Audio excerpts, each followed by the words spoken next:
this guy is the mad scientist. I mean, he's all about green density. So in my mind, I feel like he's going to have the green speeds dialed in and the angles he needs to land them and all that sort of stuff. I feel like he's going to be a good spot and playing the course well. And he's going to be hitting less club into a lot of these par threes too. So I just, we're talking about using a live guy. I love Bryson this week. I'm riding with Bryson. Only on SportsGrid. The 5s, the 10s, the 20s, and the 40s. And you've got a couple that I love here, including a guy who has been rock solid at majors in Tom Kim. Don't forget for a second that he finished top 5 when Phil won at Kiowa, and it's the same sort of sandy surface with push-up greens where there's a lot of awkward situational short game shots. The big rig, Harry Higgs, he was solid there, and he's playing some great golf right now. Perrault Coast to Coast, only on SportsGrid. Do you believe that Bobrovsky's minus 420 number right now using the FanDuel Sportsbook is an appropriate pricing? I look at how strong Bobrovsky's been able to be, and he's been stealing these games. And when we look across the board for the rest of the Florida Panthers, there's not that standout player out there. So you got to remember, this is a voted on award. Game time decisions, only on Sport.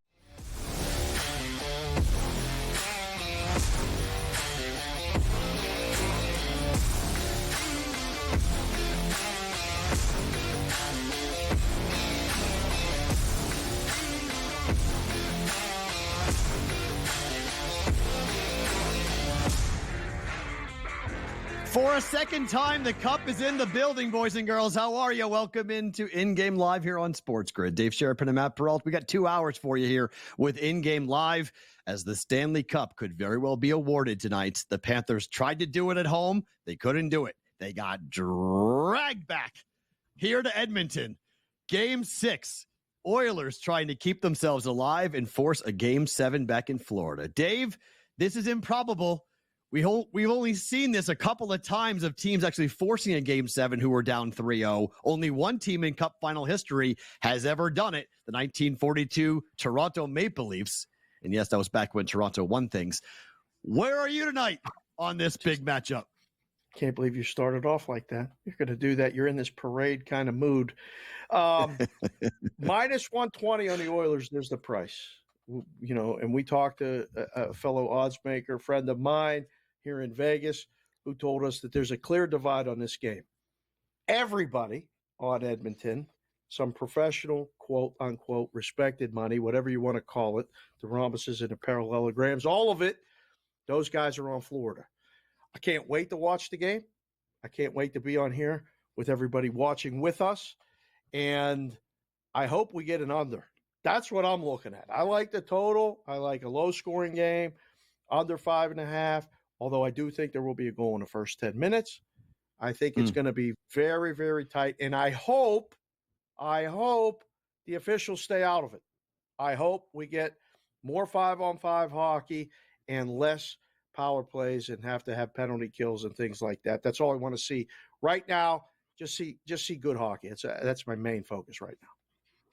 So I am going to do what I did in the last game, and it's been sort of the same situation, and the boys are all clamoring for the chat to get opened up on YouTube, boys. I don't know if anybody can fire that, but we're already getting the folks are already restless here, wanting to come in and be part of the chat. Sorry, it's all right. It's all good. We hear you. They tell us if it's not done, we will get notifications. Hey guys, open the chat. We already got one. Open the chat. I'm on the first period under in this game. It's 4-1 so far. If you like this game to go under, I think under in the first period here. We could see the same thing that happened in the last game, which was 1-0 after 1. That was the Oilers. And I think if we hit the first under, I think you can turn around, do the second period over and see. And you don't have to pay this right now. You can wait because this is a pregame price. There may be a cheaper price in game depending on what happens in the first period. So that's a little expensive, but it might be cheaper by the time the game goes to the second period. But how do you feel about first period under, second period over? It's been profitable so far in this series. Rinse and repeat, right? We talked about this all the time, both in the content space and actually people making plays. Sometimes it's boring. Sometimes it's repetitious. But if it gets you to the window, it's worth it. And this will probably be the way this game plays out. I wouldn't be surprised to see a 0-0 game in the first period. I wouldn't be surprised to see a 1-0 game. What I would be surprised is a 2-1 game in the first period. An over would be really, really surprising. I just feel like this will be that. Now, the context of waiting is good because what happened last game is Florida takes a bad penalty in the last minute of the first period. Edmonton starts the second period on a power play with clean sheet of ice and scores, and then the second period's off and running. So you get an early second period goal with that. Things can go, I don't want to say swimmingly, but perfectly. And it's one of those nights. I think we're going to have multiple betting opportunities. I don't know if we're going to have multiple betting opportunities for like something like the Conn Smythe. That's one that I don't think. Look at those numbers. I mean, they weren't even this morning. Like there is more Connor McDavid support. This is done. I don't think this is a betting opportunity. Do you? I mean, if McDavid gets skunked tonight and we see Barkov go for a 3-point night and it's a 5-0 victory for Florida, then maybe. But no. I mean, right now the odds, Bobrovsky played himself off this, so he's done.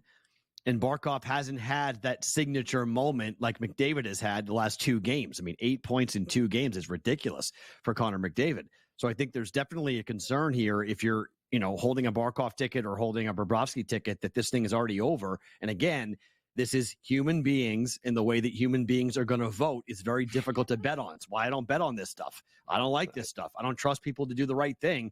They don't care what the odds are.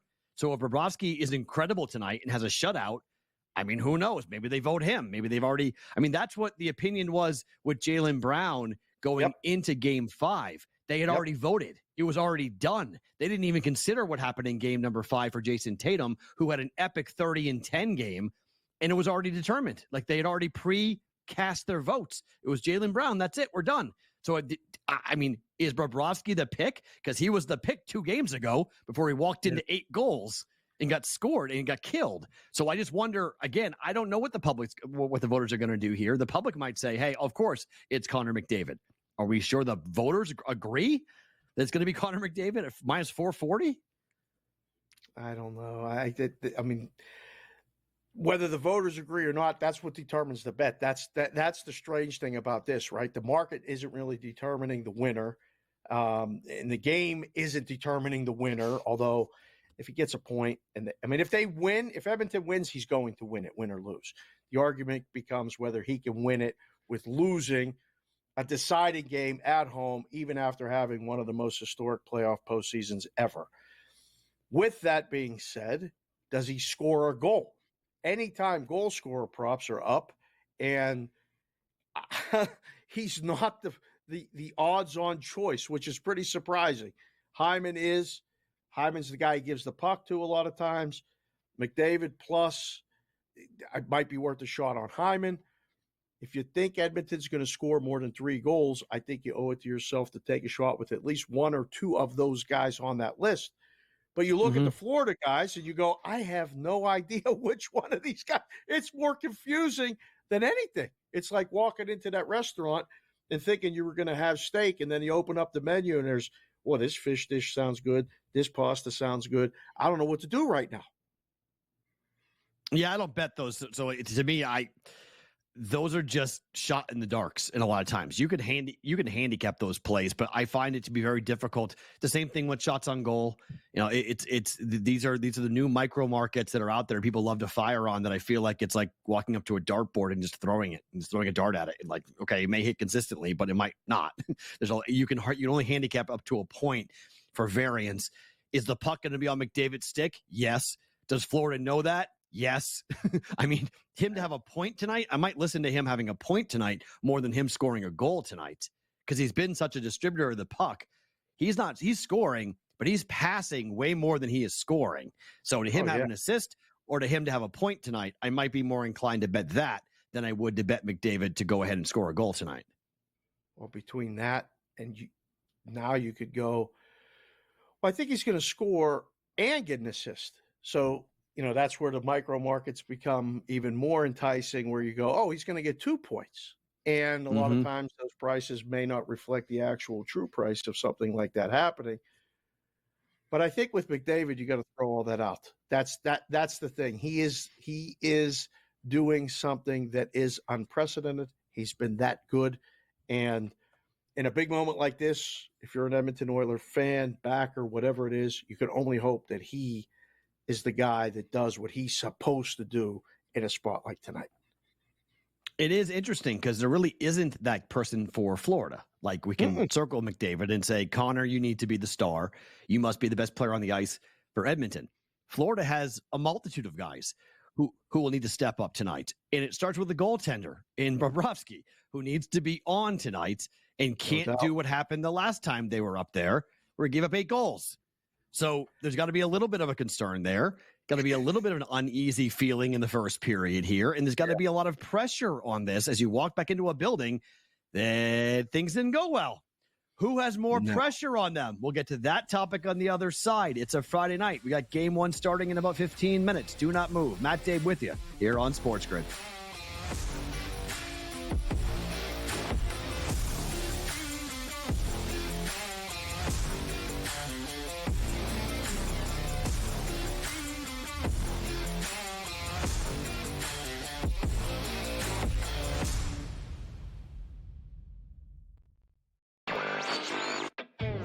This new sports integrity partnership, Genius Sports, is involved in this. More protection. They said that's going to allow them to beef up their protection and add more integrity monitoring tools to essentially catch bad behavior before it happens.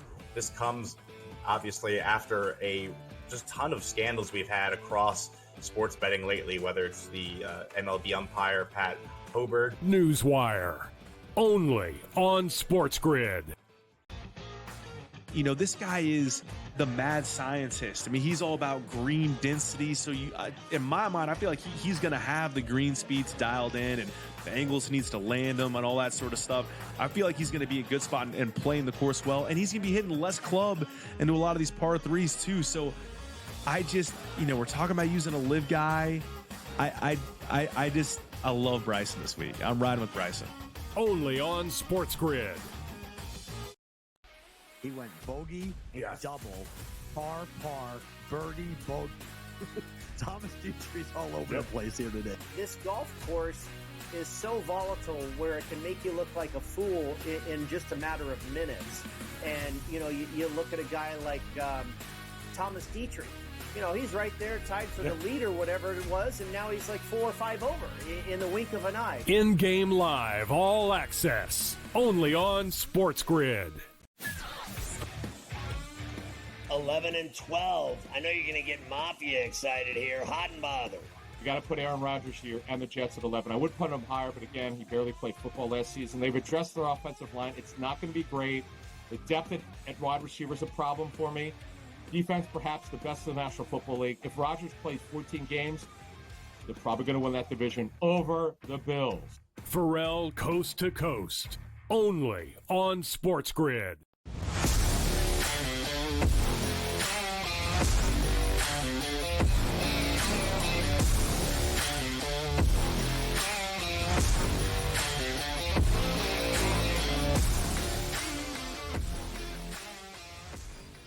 In game on a Friday, Dave Sharapan, Matt Perrault here on SportsGrid. Count you down to game number 6 of the Stanley Cup Finals. Oilers trying to keep themselves alive and force a game 7.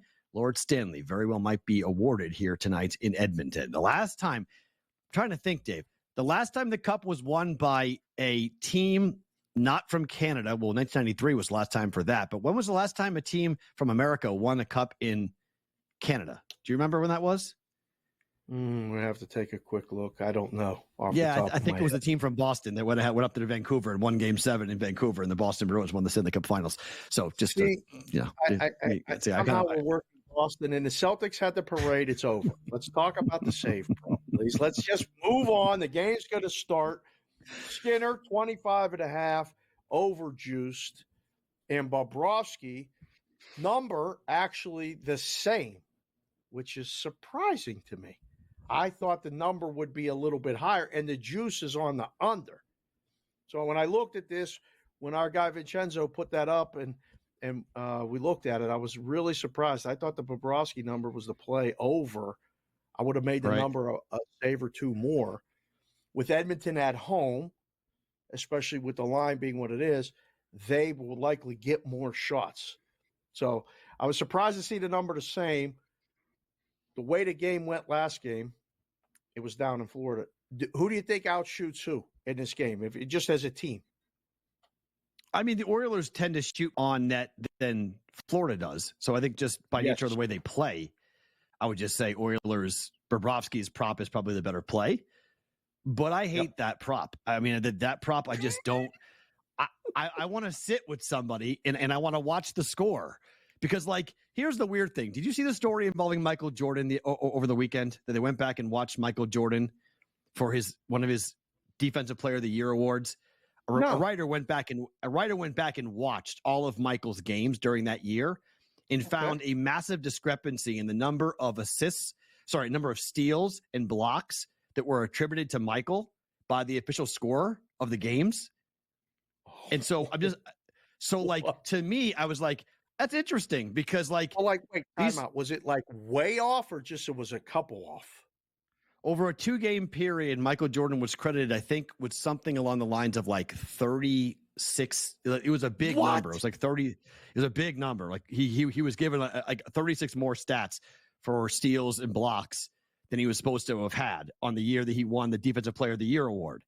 And so, like, I just wonder, like, can I sit with an official score and watch the SOGs?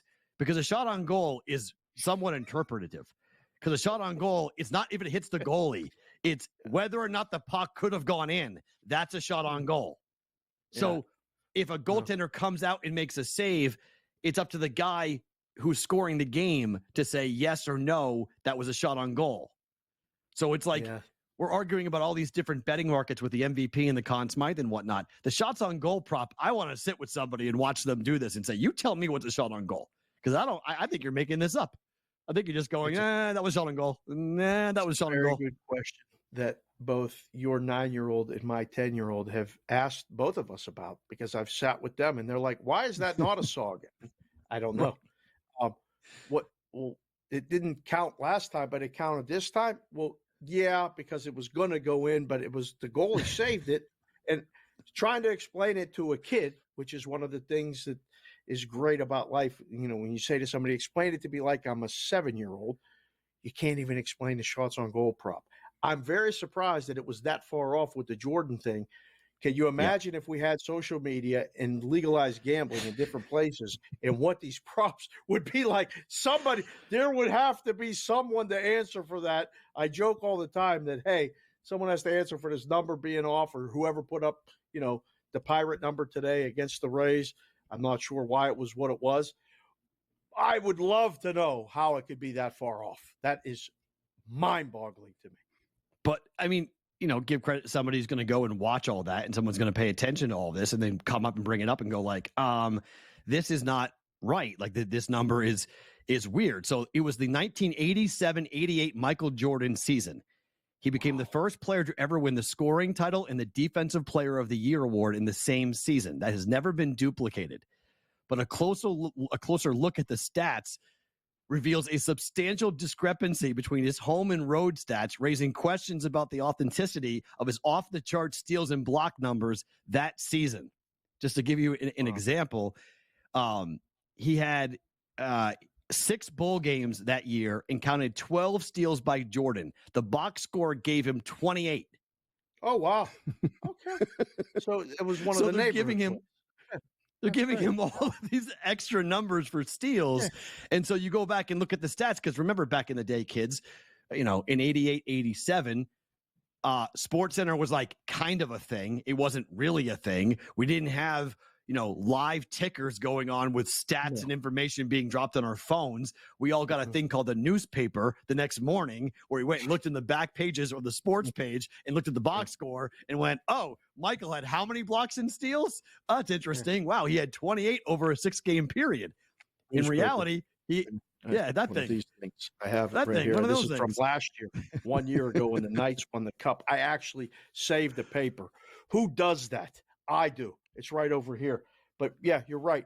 No one knows even what you're talking about. There's no more newspapers. There's no more, none of that stuff. They're all like, who are these guys even talking about? Let's go. Let's let the game's getting ready to start. Focus. That year, Jordan had 4 steals and 2.1 blocks at home during that year. On the road, it was 2.1 and 1.2. He literally had double the stats at home than he did on the road. Home cooking, baby. Just home cooking. So just so we all know about these shots on goal props, and if the puck goes over the top of the net, that's not a shot on goal. Makes no sense. It makes no sense. It's not on goal. The puck. It's ridiculous. If the puck gets slapped from the point and it goes over the crossbar, it doesn't. And correct me if I'm wrong. How about if it hits it? It's the crossbar. It's not a shot on goal. That's crazy to me. Not a shot on goal. That's what we're betting. That's what we're betting. We're betting it hits the crossbar, not a shot on goal. Betting that prop, best of luck to you, because that prop is just my bane of my existence. Game is beginning. We'll watch live betting opportunities for Game 6 of the Cup Finals. Matt and Dave with you right here on SportsGrid. Don't move.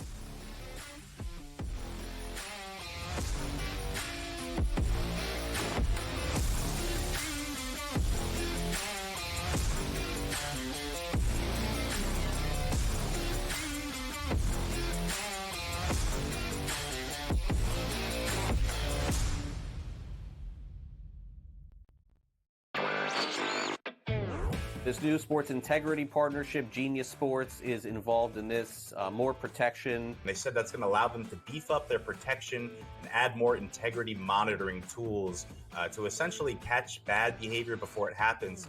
This comes obviously after a just ton of scandals we've had across sports betting lately, whether it's the MLB umpire Pat Hoberg. Newswire, only on SportsGrid. This guy is the mad scientist. I mean, he's all about green density. So in my mind, I feel like he's going to have the green speeds dialed in, and the angles he needs to land them and all that sort of stuff. I feel like he's going to be a good spot and playing the course well. And he's going to be hitting less club into a lot of these par threes too. So I just, we're talking about using a live guy. I love Bryson this week. I'm riding with Bryson. Only on SportsGrid. He went bogey, double, par, birdie, bogey. Thomas Dietrich's all over the place here today. This golf course is so volatile where it can make you look like a fool in just a matter of minutes. And, you look at a guy like Thomas Dietrich. He's right there tied for the lead or whatever it was, and now he's like 4 or 5 over in the wink of an eye. InGame Live, all access, only on SportsGrid. 11 and 12. I know you're going to get Mafia excited here. Hot and bothered. You got to put Aaron Rodgers here and the Jets at 11. I would put him higher, but again, he barely played football last season. They've addressed their offensive line. It's not going to be great. The depth at wide receiver is a problem for me. Defense, perhaps the best in the National Football League. If Rodgers plays 14 games, they're probably going to win that division over the Bills. Perrault coast to coast, only on SportsGrid.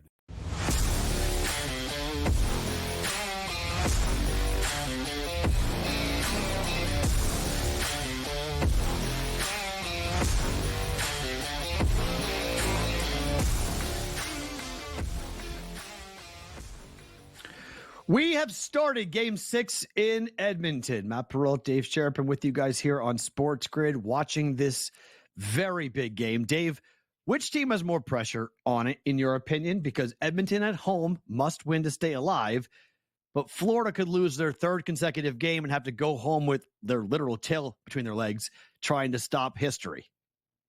Oh, I think it's easy. I think it's Edmonton. They're at home. They lose. The series is over. That little back of the mind, if things go bad again, and the last time we were here, they went very, very bad, we can still go home and win this thing. So I think Edmonton has a little more pressure in that regard. It's McDavid. It's at home. It's the last game in Edmonton. The entire city, the whole well, not the whole entire province because Calgary's in the same province. And friend of the show, Joe Madden, is there in red. Yeah. Efforting to, find her there at some point because there can't be many Good red luck. jerseys and stuff. Yeah, she was actually being told that she wasn't even going to be allowed to see a seat in a box. And she's like, yeah, I'm coming in red. And they said, well, if you wear red, I don't know if we're going to allow you in the box. They were joking, but they weren't. Okay. So Oh. the pressure, I think, is on Edmonton. You? It's hard for me because I think the pressure is on whoever gives up the first goal. I think being down 1-0, that's who's the pressure's on. Like, I think who scores first could win this game. I mean, I think you're going to see, a different type of team. If the Oilers score first, I mean, I know Florida never panics, but I wonder how they're going to feel. And does any bit of doubt drift into their minds going, we had this thing locked up and now we're playing from behind. And if we don't win and score 2 goals here, we're going to wind up going back home to Florida. And then all the pressure's on them. If they go home, really bad. If Florida scores first, I think you have a desperation mode for Edmonton, knowing they have to win this game, and they start to open up a little bit, and that could lead to penalties and more counterattacks for the Florida Panthers 5-on-5. So I think the first goal here is tremendous. We've played now 3.5 minutes, no score, 1 shot apiece for both teams here, and the pace is what you thought it would be. It's up tempo. It's back and forth battle. I'll be very curious to see which goaltender is going to look shakier. I mean, again, Bobrovsky was not good in this building the last time he was there. So I think if I'm the Oilers, I'm trying to test him a lot. Yeah, and the word is out. It's like shoot high. They've been doing it. It's been working. He got pulled after giving up 5 goals last game. Basically, that's when the doubt came in for the Conn Smythe, and now all of that is forgotten. We're here in Game 6. We're good to go. So far, this is exactly playing to the under. Watch the in-game number. Close at 5.5. It's going to be 4.5 already pretty soon, like in 30 seconds to a minute. If it hasn't moved already, that juice piles up on the 5.5. So if you're looking to bet over, wait. It's going to drop. The number's going to drop. You get a nice plus on the over 4.5 if you think you can get to 5. Exact score. I mean, is this an automatic 3-2 game? I don't think it is. I think if Florida scores, we can look at really 2-1, 3-1, something like that. I will say this. If Florida scores first, I think they win. If Florida gets a 2-goal lead, it's a wrap. We don't have to worry about Edmonton coming back. I really believe that right now. Wow. Yeah. Well, to me, I really think if you take a look at the way the series has gone, I think first period under, second period over, and I want no part of the third period. The third period, if it's 2-0, I mean, who knows how many empty net goals can be scored by Florida? Right. If it's 2-2 or 4-2 or something, I mean, it's just I don't want any part of the third period. First period, second period, and then let's just see what the third period goes. And it's why I didn't bet a side in this game. And it's why I didn't bet the full game because I don't know what's going to happen in that third period given what might be going up. Because if Florida was down like 3-0, they could punt the game too. They could just be like, whatever, we're fine. We'll see you back in Florida for game number 7 and not go after it. And 4 or 5 goals might get scored just by the Oilers. So I'm concerned about that third period. It kept me off of both side and total for the game because I don't trust either team goaltending or when they're going to pull Skinner because it could be quick. Early 4 or 5 minutes. What's the line? 2 minutes for every goal you need. So if it's 2-0, you're going to pull him with 4 minutes to play? Oh, boy. I wouldn't. But, and Edmonton seems a little more conservative pulling him that early.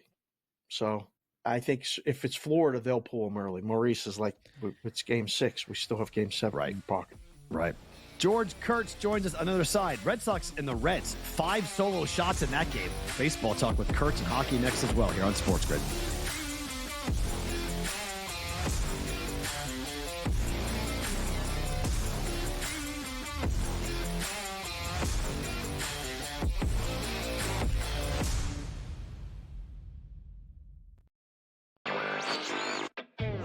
This new sports integrity partnership, Genius Sports, is involved in this. More protection. They said that's going to allow them to beef up their protection and add more integrity monitoring tools to essentially catch bad behavior before it happens.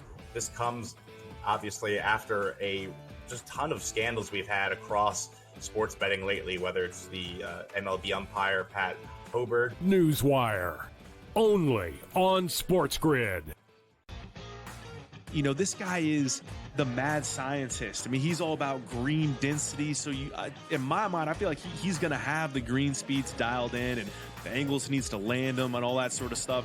I feel like he's going to be a good spot and playing the course well. And he's going to be hitting less club into a lot of these par threes too. So I just, we're talking about using a live guy.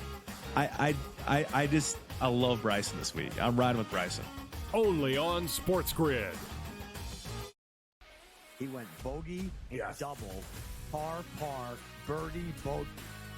Thomas Dietrich's all over the place here today. This golf course is so volatile where it can make you look like a fool in just a matter of minutes. And, you look at a guy like Thomas Dietrich. He's right there tied for the lead or whatever it was, and now he's like 4 or 5 over in the wink of an eye. InGame Live, all access, only on SportsGrid. 11 and 12. I know you're going to get Mafia excited here. Hot and bothered. You got to put Aaron Rodgers here and the Jets at 11. I would put him higher, but again, he barely played football last season. They've addressed their offensive line. It's not going to be great. The depth at wide receiver is a problem for me. Defense, perhaps the best in the National Football League. If Rodgers plays 14 games, they're probably going to win that division over the Bills. Perrault Coast to Coast, only on SportsGrid.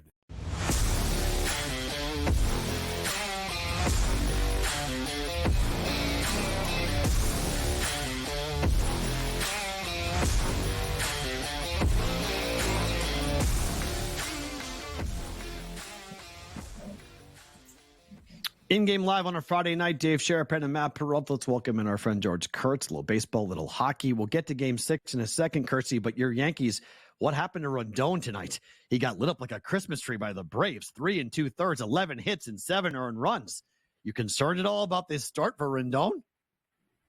Well, this is back-to-back starts. He also got lit up last, was a Saturday against the Red Sox. So, yeah, I think you have to be concerned. Now, this is 2023, Rodon. All right, and that's not good. Or are we just seeing regression by the Yankee pitching staff? Stroman also got lit up last week, right? And then we saw Louis Hill, who we knew was going to have an innings limit at some point. He got lit up yesterday. So you have to wonder, is this just regression from the Yankee starting pitching staff that's starting to catch up to them? They were pitching so well above their heads. Cole comes back and everything else goes to pot here. So it's a problem. And you throw it this way, guys. Remember, Cole only threw 4 innings on Wednesday. Hill, 2+ yesterday. Rodon, 3+ today. This bullpen was already teetering.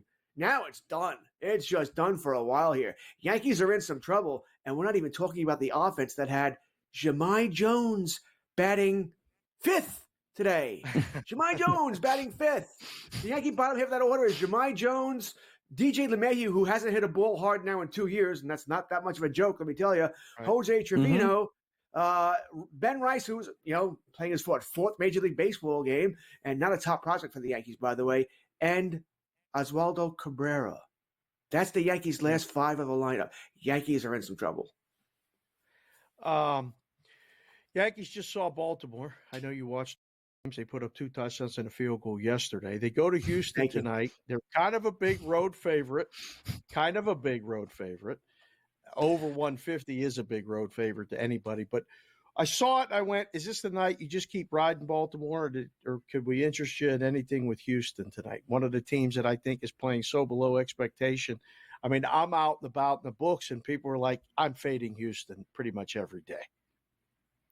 I think they're closer to right than people who are thinking Houston's going to turn it around. Right, their starting rotation is also in shambles. They can't keep anybody healthy. Kyle Tucker, their best player, still on the IL. Maybe he comes back next week. Maybe he doesn't. So I think they have all sorts of problems here. I think the only thing I worry with Baltimore tonight is the letdown.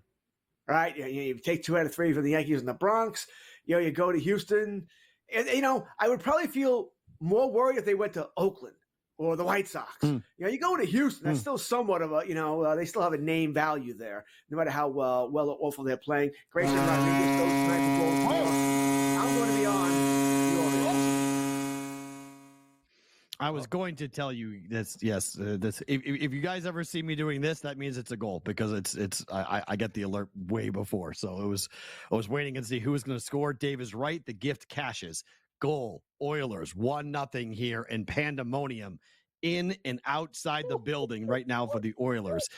Crazy. George, where are you on this game? I'm on the first period under, so I got a 12-minute sweat ahead of me. I'm not. All right. I think there's going to be goals in this game again. The last couple of years, they've all gone over here, so I think we're going over here as well. Bobrovsky has not played well. Skinner has played well. They're in this crowd or this place, this Edmonton in general, was already freaking out before the game started. Now they've scored first. Good luck, Florida. Good luck. So I think they're in trouble here. I think this is all about Edmonton. I think we're going to get a Game 7, and I think we're going to get a lot of goals tonight as well here. We'll see what happens in Game 7, but I would have been really surprised if the Panthers could pull off this victory tonight. Just not a good spot for them. For the love of God, Florida, can we not give up – I don't think this was a shorthanded goal. Can we not give up shorthanded goals? All right, can we please figure that out and maybe stop putting the Oilers on the power play? Maybe. Yeah. You know what's crazy? When you watch it, guys, they have one shot on goal. Yep. The Panthers have one shot on goal. They're 8 minutes into the period, and they have one shot on goal, and it came early. Like, they go through these lulls, George, where you really have to start to wonder. I don't know, again, if it's the fear factor. The first period, they've been so bad. They played the third period in Game 5 at home with reckless abandon. They charged in the net. They were in front all the time. Why does that not happen? Matt's on first period under, second period over, because the third period in this series has been crazy. Agree or disagree with that statement? No, I agree. I think the Panthers are a team that plays better as a game goes along and generally as the series goes along. Not so much this series, but I think it just takes them a little while to get going. For whatever reason, it takes them a little while to get going. It's crazy when you think about it, that they're a team that's been up, 1-0, 2-0, 3-0, yet they're the ones who seem to be playing tentative, right? Like they're waiting for something bad to happen. It's I don't understand that. You're playing with you were playing with house money at one time. You're not anymore. But I don't understand that why they've been that way. Were they already counting counting their eggs or chickens for the hatch, whatever that stupid saying is, that they thought they were going to win the cup and they were just waiting for it, and they're having trouble bringing it home. I think it's part of it. Yeah, George, I think it's part of it. I think also it's a team that took a breath. I think they had worked so hard to get back to the Cup Finals after losing it to Vegas last year. They spent the entire year getting there, and they went up 3-0. And I think you're seeing just a veteran hockey team that's played a lot of hockey over the last 2 years take a breath. That looks like a team that thought it was over, and Edmonton had other ideas. And now, I mean, Dave, you and I talked about this before we talked to George, but isn't all the pressure now on Florida? I mean, they're down 1-0 here, and Edmonton has shown the ability to sit on leads this season in the playoffs. They're 12-5 straight up when they score first. Yeah, and right on cue, Florida does what they do after the whistle and kind of goat Edmonton into a penalty. Florida goes on the power play. The pressure is 100% on Bobrovsky. He can't let in another goal. There's literally, he has to do everything he can to not let in another goal. Edmonton has a couple shorthanded goals. George, I said it earlier that I thought if Florida got a lead 1-0, I thought they were going to win. I thought it was vital for them to win. InGame right now is a gigantic price on Florida. Do you think they can come back? I mean, we got guys watching the show all over the place. They're in the chat. They're saying the game's over. I don't think it's over by any means. Do you? No, I don't think it's over. I think Edmonton's going to win. I already thought they were going to win when it was 0-0. So I think they're going to win the game, sure. But I'm not saying Florida can't win. Florida's a really good team, but they just haven't shown that. The Bobrovsky comment is so true. I think if the game's in his head right now, I think he was playing. He stole game one. All right, let's face it. He stole game one. And if not for a 5-minute span in what was it, game 2 or game 3, where Florida scored 3 goals, this series might already be over for Edmonton. when you think about it. So Bobrovsky, I think it's in his head. I think he's also playing the mental game, and he's also playing that goaltender that worries us for year after year, where he's inconsistent. You don't know what you're going to get. He was the easy choice for MVP, and now even if Florida wins, we're like, oh, we're still going for Bobrovsky for MVP. Or is there somebody else we like? That's how poorly he's played. It's not all his fault, but he's not helping matters either. And by the way, that goal, from what I saw, didn't look like that was his fault either here. But he's not coming up with the big saves he was earlier in the series. Yeah, he just got beat. I mean, that's not his fault at all. I mean, that was a guy on the doorstep, wide open net, and put it in. So that wasn't a bad goal by any means. But Conn Smythe, George, we talked about it. It's minus 440 pregame for Connor McDavid. I mean, Bobrovsky is 13-1. If Florida does win the cup, who's the Conn Smythe? Because it looks like it's going to be McDavid, win or lose. I think it probably is McDavid, win or lose. It's certainly McDavid if they win. If they lose, that's when it gets more interesting, because that's when you get the argument, most valuable. Can a player on a losing team be the most valuable? He's setting all sorts of records, right? I imagine if Edmonton does win, by the way, he'll set the total record. I think he'd have to get 6 points in these 2 games here. So that'll be the argument. Can a player on a losing team, even with all the records, can he be the most valuable player? What's your definition of valuable? Is it valuable equal best player, or valuable mean valuable towards winning here? Where's your argument here? I think it's McDavid either way. George, give me a late baseball game. We got the Freeway Series, Angels, Dodgers. We got Minnesota, Oakland, Milwaukee, San Diego. 3 games, California. You like any of them, all of them? Give me a favorite. I know you got one of them. Oh, I got 2 games. I got plays in 2 or 3, and probably by the end of the night we'll have all 3 here. Give me the over in Milwaukee, San Diego. That was fun last night. Same thing with the Freeway Series, and of course, give me the Dodgers as well. Home run Ohtani. We'll see if he can go ahead and keep the hot streak to keep that Dodger offense alive. Home run Ohtani. Good stuff, Kurtzy. Thanks for the time. We appreciate it. We'll keep an eye on Game 6 next. Matt and Dave with you right here on SportsGrid.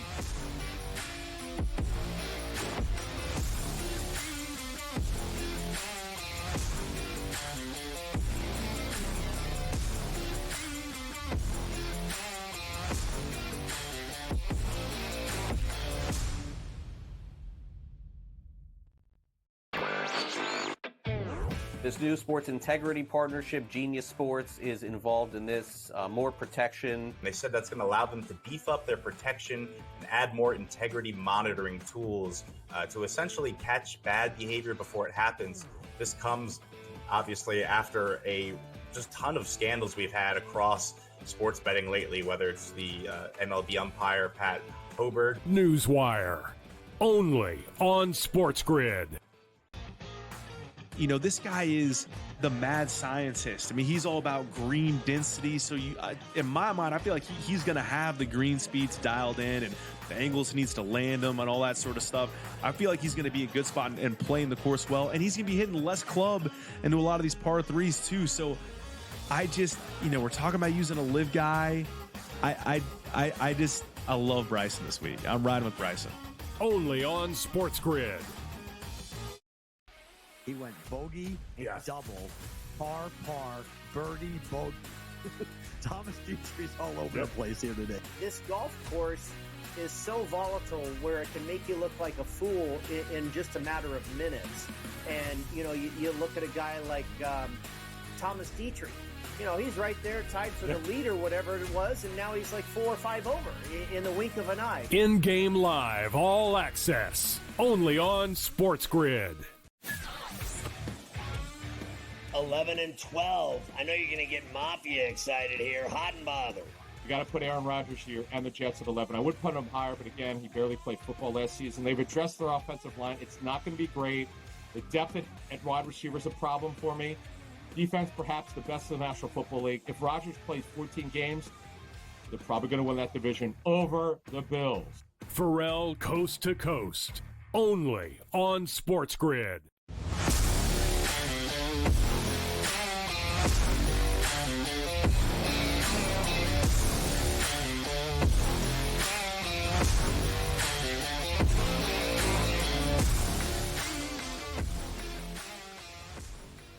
In-game live here on a Friday night. Dave Sharapan, Matt Perrault. We're watching Game 6 of the Stanley Cup Finals. Edmonton gets on the board first. 1-0 Edmonton. It is 8-1 in shots on goal so far for the Oilers against the Florida Panthers. 8 minutes to play here in the first period. I got to say, Dave, I will say this. If the Panthers do become the first team since 1942 to choke a 3-0 lead in the Cup Finals, there's not a nicer fan base I wish this on.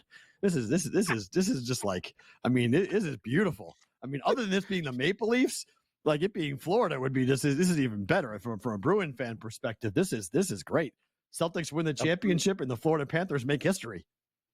A Bruin fan living in Vegas who beat the Panthers in the Stanley Cup last year. So Vegas transplanted team wins, hometown team basketball team wins, and then the same team gets back to the finals chokes and loses a 3-0 lead. Yeah, you're having a pretty good day, a pretty good year. That's pretty good. The only thing not happening is the over in the Red Sox game tonight. The Red Sox and the Reds, every commercial break, you keep looking down at the score going, there's 5 runs in the game. They're all solo shots. 5 home runs that's the problem. in a game. That's the problem. And there's only 5 runs. Almost impossible. Like that's the problem, that we've had 5 solo home runs, 5 home runs. This game should be like 6-5. This game should have flown over 9. Instead, we're going to sit there and watch the back half. We're through 6 innings now, 3-2, no runs scored in the 4th, 5th, or 6th. So we'll see what's Abbott's already out of the game. So we're into the bullpen here for the Reds. Crawford should be done. That should be his last inning. He's thrown 77 pitches though, so he may come out for the 7th, but he's given up 3 solo shots. I mean, he should be giving up 5-6 runs. He's given up 3 solo shots, so he's left him in the game, but he's given up. I mean, the ball's been hit hard off of him, but only 3 runs to show for it for Cincinnati. So Red Sox have been arguably the hottest team in baseball over the last couple of weeks. They've been rolling here. They've won 5 in a row and 7 of 8. And I mean, they swept the Blue Jays. They took 2 out of 3 against the Yankees, took 2 out of 3 against the Phillies. So, I mean, here on the road against the Reds, I like them to win this game, but I like the over 4. So right now, neither one of those things are happening, and the Reds currently have a 3-2 lead. So I need some offense here in the bullpen for the Red Sox. Yes, sir. Kansas City's leading 1-0 over Texas. Another team who you just wonder, when are they going to get going? And we got a bunch of people that have been talking about Kansas City. We had on a baseball writer this week. Joe Sheehan talked about Kansas City being one of those teams that you start to fade right now because they've been so far above expectations, but maybe not tonight because the Texas Rangers have been arguably one of the biggest disappointments in baseball up to this point. There's still a lot of baseball left to be played, but we'll keep an eye on that game. Would You're you back? bet them? Where did you go? Bet? Are you good? I didn't go anywhere. Right. Where would you bet that the Rangers to make the playoffs? Wow. DeGrom and Scherzer are coming back. So if you look at the standings, we got to look at the numbers and see how many teams are going to make it, because we get a division winner and a wild card out of the East. I think we get a division winner and a wild card out of the Central. Okay, so you're battling for the third. So you're battling for the third playoff spot, which is the Twins at 41-35. The Red Sox at 41-34. Red Sox are 40-35. Rays, Jays, Astros, and then you get to the Rangers, who are 34-40, but only 6.5 games out of the first of the last wild card spot, and a chance. Only 6 games to make it up, and they've got a ton of games left. I mean, they're under 500 on the road. They're under 500 at home. They have a negative 16 run differential, but they've been scoring. 313 runs is not awful. They've just given up 329 runs, which is unlike that pitching staff when you have DeGrom and Scherzer. So you get 2 studs to come back. Second half run is really possible for the Rangers. We have to check and see what the yes-no price is on them. It's plus 250 on the yes. Yeah, I was going to say it's at least the 2-1, if not higher, favorite on the no, is what I was thinking in my head. And now with the number of teams you told me, I can see why it would be 3. They have to play so far above expectations. I would bet no. I don't think they are, and they were so much fun, and they cashed a big ticket for me last year, getting to the World Series and the exacta side of it, and winning it was even better. And I don't think so. No, Seattle's got the biggest. Seattle has the biggest division lead of all the divisions. And that's going to be hard to overcome because the other teams in that division are so bad at the bottom between the A's and the Angels and the Astros being sellers. I mean, no, I wouldn't bet the Rangers. I think they get one team out of that division where they got 3 last year. They get 1. It's the division winner. San Diego's down by 9 games to the Dodgers. That's the biggest in Major League Baseball. The second biggest is Seattle, up by 8 games in the West.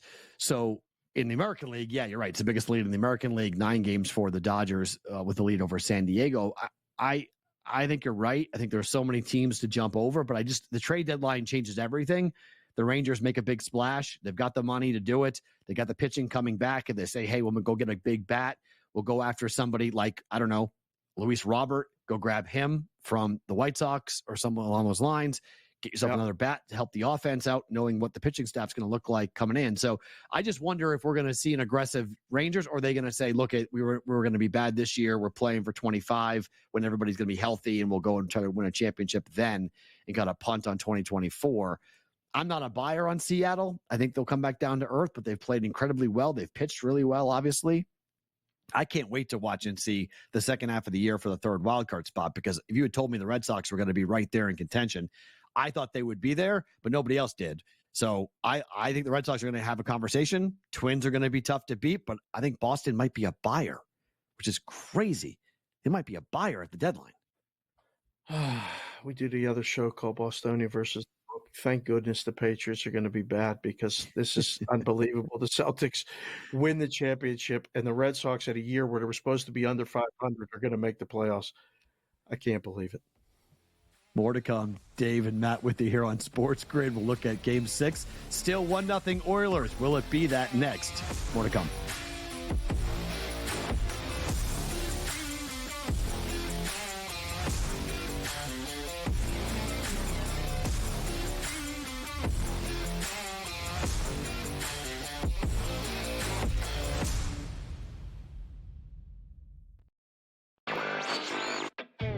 This new sports integrity partnership, Genius Sports, is involved in this. More protection. They said that's going to allow them to beef up their protection and add more integrity monitoring tools to essentially catch bad behavior before it happens. This comes, obviously, after a just ton of scandals we've had across sports betting lately, whether it's the MLB umpire, Pat Hoberg. Newswire, only on SportsGrid. You know, this guy is the mad scientist. I mean, he's all about green density. So in my mind, I feel like he's going to have the green speeds dialed in, and the angles needs to land them and all that sort of stuff. I feel like he's going to be a good spot and playing the course well. And he's going to be hitting less club into a lot of these par threes too. So I just, we're talking about using a live guy. I love Bryson this week. I'm riding with Bryson. Only on SportsGrid. He went bogey, double, par, birdie, bogey. Thomas Dietrich's all over the place here today. This golf course is so volatile where it can make you look like a fool in just a matter of minutes. And, you look at a guy like Thomas Dietrich. He's right there tied for the lead or whatever it was, and now he's like 4 or 5 over in the wink of an eye. InGame Live, all access, only on SportsGrid. 11 and 12. I know you're going to get Mafia excited here. Hot and bothered. You got to put Aaron Rodgers here and the Jets at 11. I would put him higher, but again, he barely played football last season. They've addressed their offensive line. It's not going to be great. The depth at wide receiver is a problem for me. Defense, perhaps the best in the National Football League. If Rodgers plays 14 games, they're probably going to win that division over the Bills.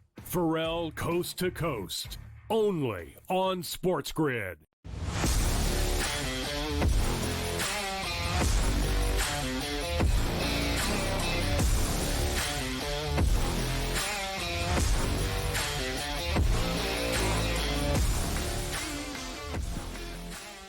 .243 to play in the first period. A 6-second remaining on the power play for Edmonton. Still 1-0 Oilers in the first period up against the Florida Panthers in Game 6 of the Stanley Cup Finals. Matt Perrault and Dave Sharapan with you guys here on SportsGrid. I just saw this stat. Dave is wild. Stuck basketball for a second. 74 wins for Jaylen Brown. That's the number of postseason victories he's had in his career. That's more than 8 different franchises in the NBA. Just him. Is there a statute of limitations where we can stop talking about the Celtics and the basketball? I mean, it's parade day. That's an unbelievable stat. And Jalen's my guy. That's great. It's hard to believe. What 8 franchises? We may have to find the 8. Do you have the list of the 8 franchises? I have them. Yeah.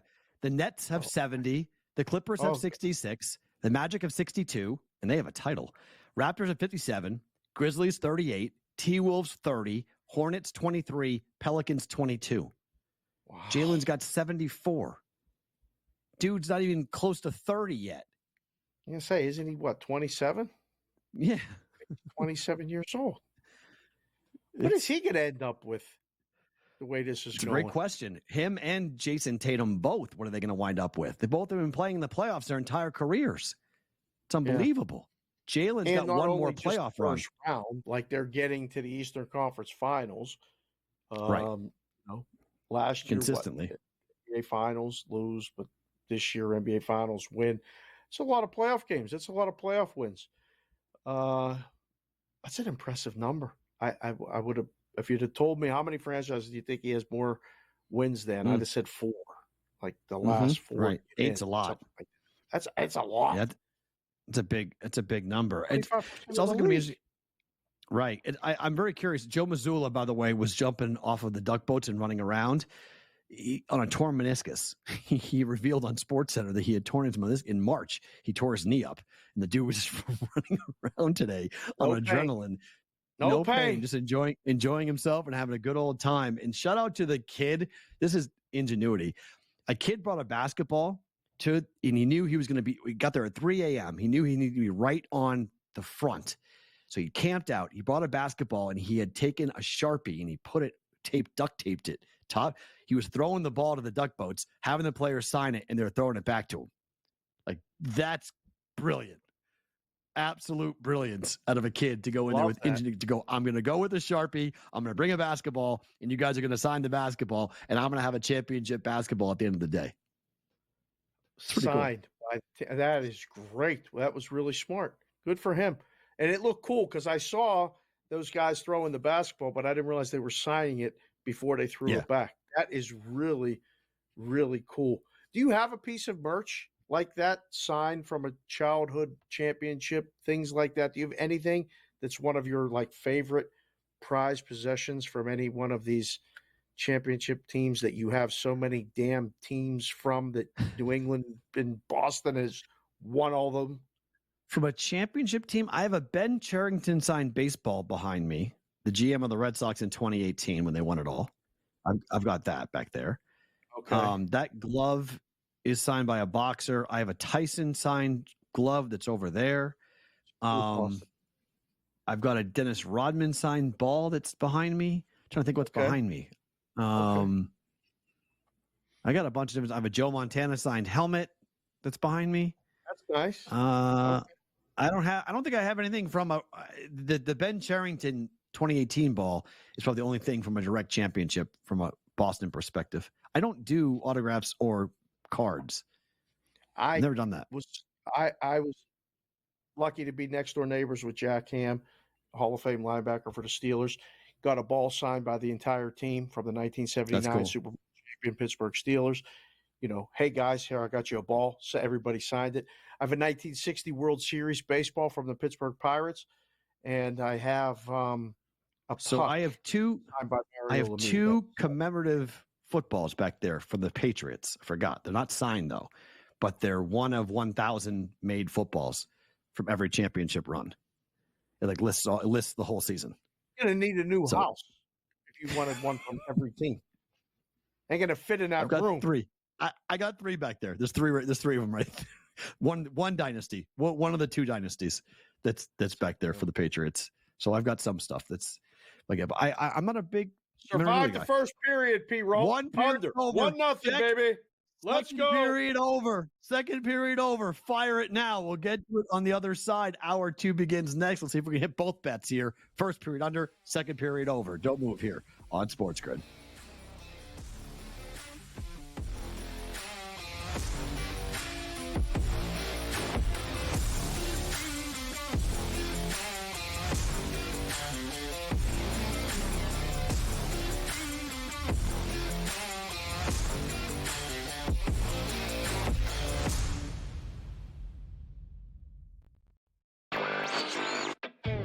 This new sports integrity partnership, Genius Sports, is involved in this. More protection. They said that's going to allow them to beef up their protection and add more integrity monitoring tools to essentially catch bad behavior before it happens.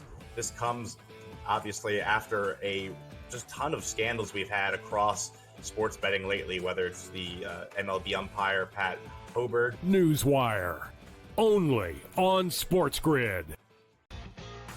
You know, this guy is the mad scientist. I mean, he's all about green density. So in my mind, I feel like he's going to have the green speeds dialed in, and the angles needs to land them and all that sort of stuff. I feel like he's going to be a good spot and playing the course well, and he's going to be hitting less club into a lot of these par threes too. So I just, we're talking about using a live guy. I love Bryson this week. I'm riding with Bryson. Only on SportsGrid. He went bogey, double, par, birdie, bogey. Thomas Dietrich's all over the place here today. This golf course is so volatile where it can make you look like a fool in just a matter of minutes. And, you look at a guy like Thomas Dietrich. He's right there tied for the lead or whatever it was, and now he's like 4 or 5 over in the wink of an eye. InGame Live, all access, only on SportsGrid. 11 and 12. I know you're going to get Mafia excited here. Hot and bothered. You got to put Aaron Rodgers here and the Jets at 11. I would put him higher, but again, he barely played football last season. They've addressed their offensive line. It's not going to be great. The depth at wide receiver is a problem for me. Defense, perhaps the best in the National Football League. If Rodgers plays 14 games, they're probably going to win that division over the Bills. Perrault Coast to Coast, only on SportsGrid.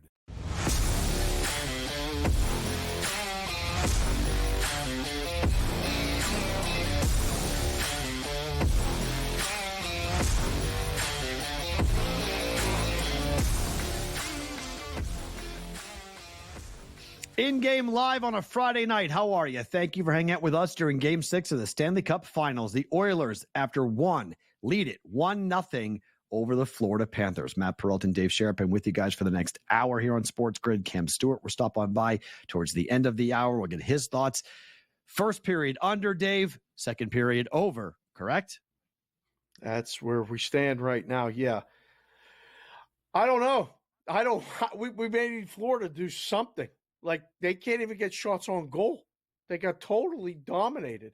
I think they're pretty happy to be out of that period only trailing 1-0. I felt like they were on their heels, and that expression where the ice is tilted, that was all of that.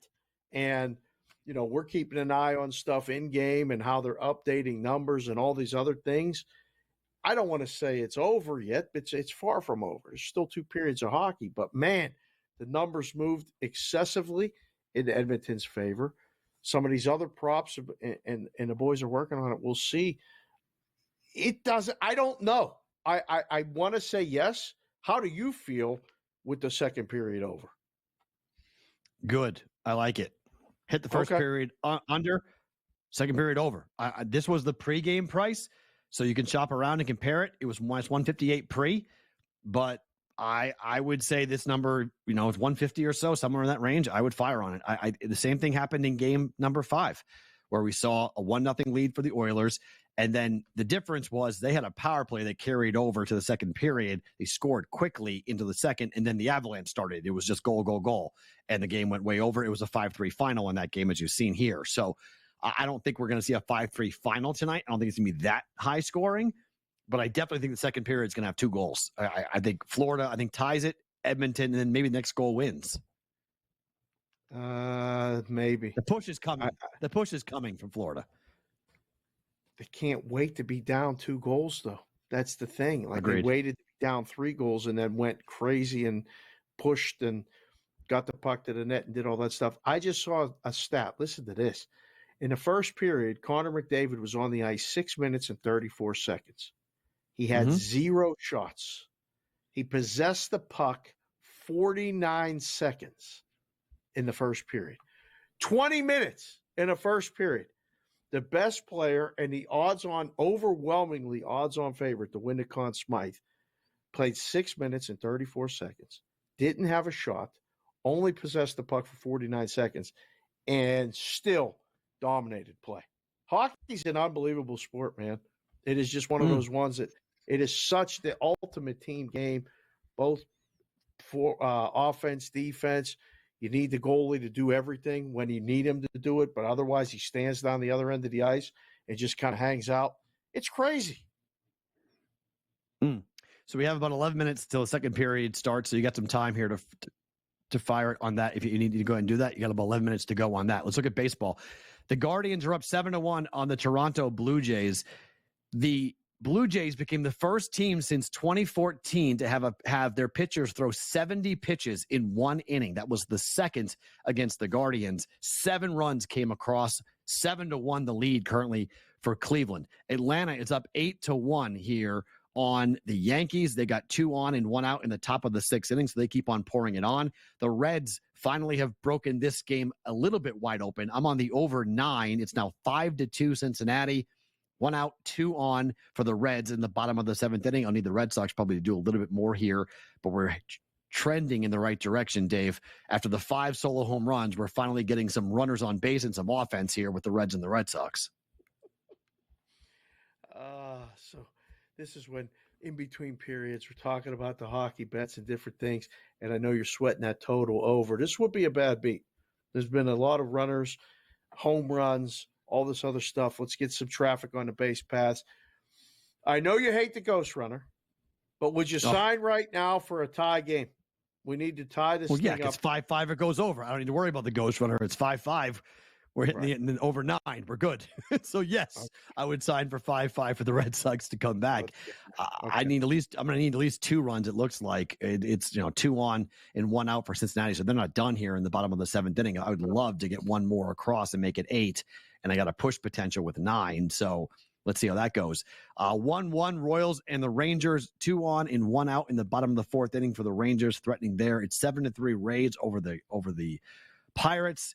That game in Pittsburgh. We're heading towards, we're in the bottom of the 8th inning now there. It's 4-2 Arizona against the Phillies. Man, I'm glad I didn't bet that, Dave, because I thought for sure I was going to hop on Philadelphia here today, given it was Montgomery pitching for the Arizona Diamondbacks and Walker going for the Phillies. He only went 4 innings, though, 4 earned runs, 5 hits, only threw 77 pitches. I mean, how concerned, if you're a Philly fan, how much do you want your team to be heavily active in the pitching market come trade deadline time? I don't know if you need to. I know a lot of the guys that we talk to in the space and I talk to in the book, they go against Philly the days that Walker pitches. It's been Wheeler, Nola, Suarez, and then been against Walker, and Sanchez has been the one on sometimes, against sometimes. But Walker's been the one they're picking off more often than not. I don't know. You need 3 to win a World Series.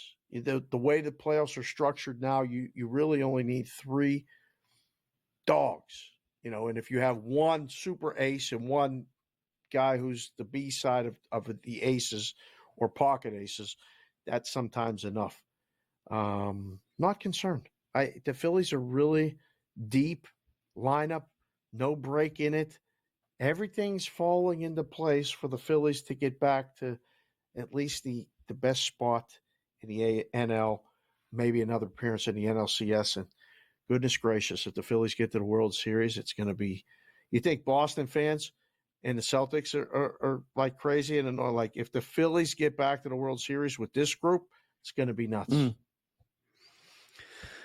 I like this Phillies team a lot, so I'm okay with it. I think they're a lot of fun to watch. They got a lot of good guys on there. They got a lot of good personalities on there. I like that Phillies team a lot. I think that they're fun. Fever and the Dream. It's 79-62 after 3 for the Indiana Fever, who are starting to really heat up. And they're starting. This would be their 4th straight win for Indiana here. They were only, I think, 6-point favorites in this game or so, and they're up big here. We start the 4th quarter. I mean, obviously, everyone's going to be watching Caitlin Clark. She's got 16 points on 4 of 8 shooting from behind the 3-point line, 6 assists and 3 rebounds for her, but she's getting a lot of help from her fellow castmates. Mitchell's got 17. Smith's got 17. Boston's got 10 and 10. She's a double-double here. Big performance out of the Indiana Fever. Her looking to go to 7 and 10 on the season. Starting to figure it out, Dave, a little bit here for the Indiana Fever. Dare I say, you're right. Yes. We had a really good conversation today on BVB with the Washington Mystics sideline reporter. Her name's Meg McDonald. We talked specifically about Caitlin Clark and in general about the W and the Fever. She saw her in person, talked about how composed she was. It's starting to come around on the court. It's good to see. It's good for the product. It's good for the league. It's good for business. And may not be good for them because people like to bet what they know. Right. And this will be one of those things where they'll bet. The in-game number for the Oilers is up in between periods. It's starting to get a little bit much, like the kids like to say, a little bit extra, minus 290. It's only 1-0. Total's still sitting at 5.5. Juice is bouncing around stuff. We're on second period over. That sounds good. But you talk about told you, I have no idea. Side total, I have no idea. I'm lost on this other than first period under, second period over, and that's it. This game's going to get wonky. This could go 15 different ways given what the third period's going to look like. Goaltenders getting pulled, weird line shifts, this game could get very, very weird because Paul Maurice is not looking to go back to Florida for a game 7. All bets are off in terms of what that guy will do to win this game. Maybe Florida, but probably the only bet I would make is take the plus 210, 215 on Florida. More to come here on SportsGrid.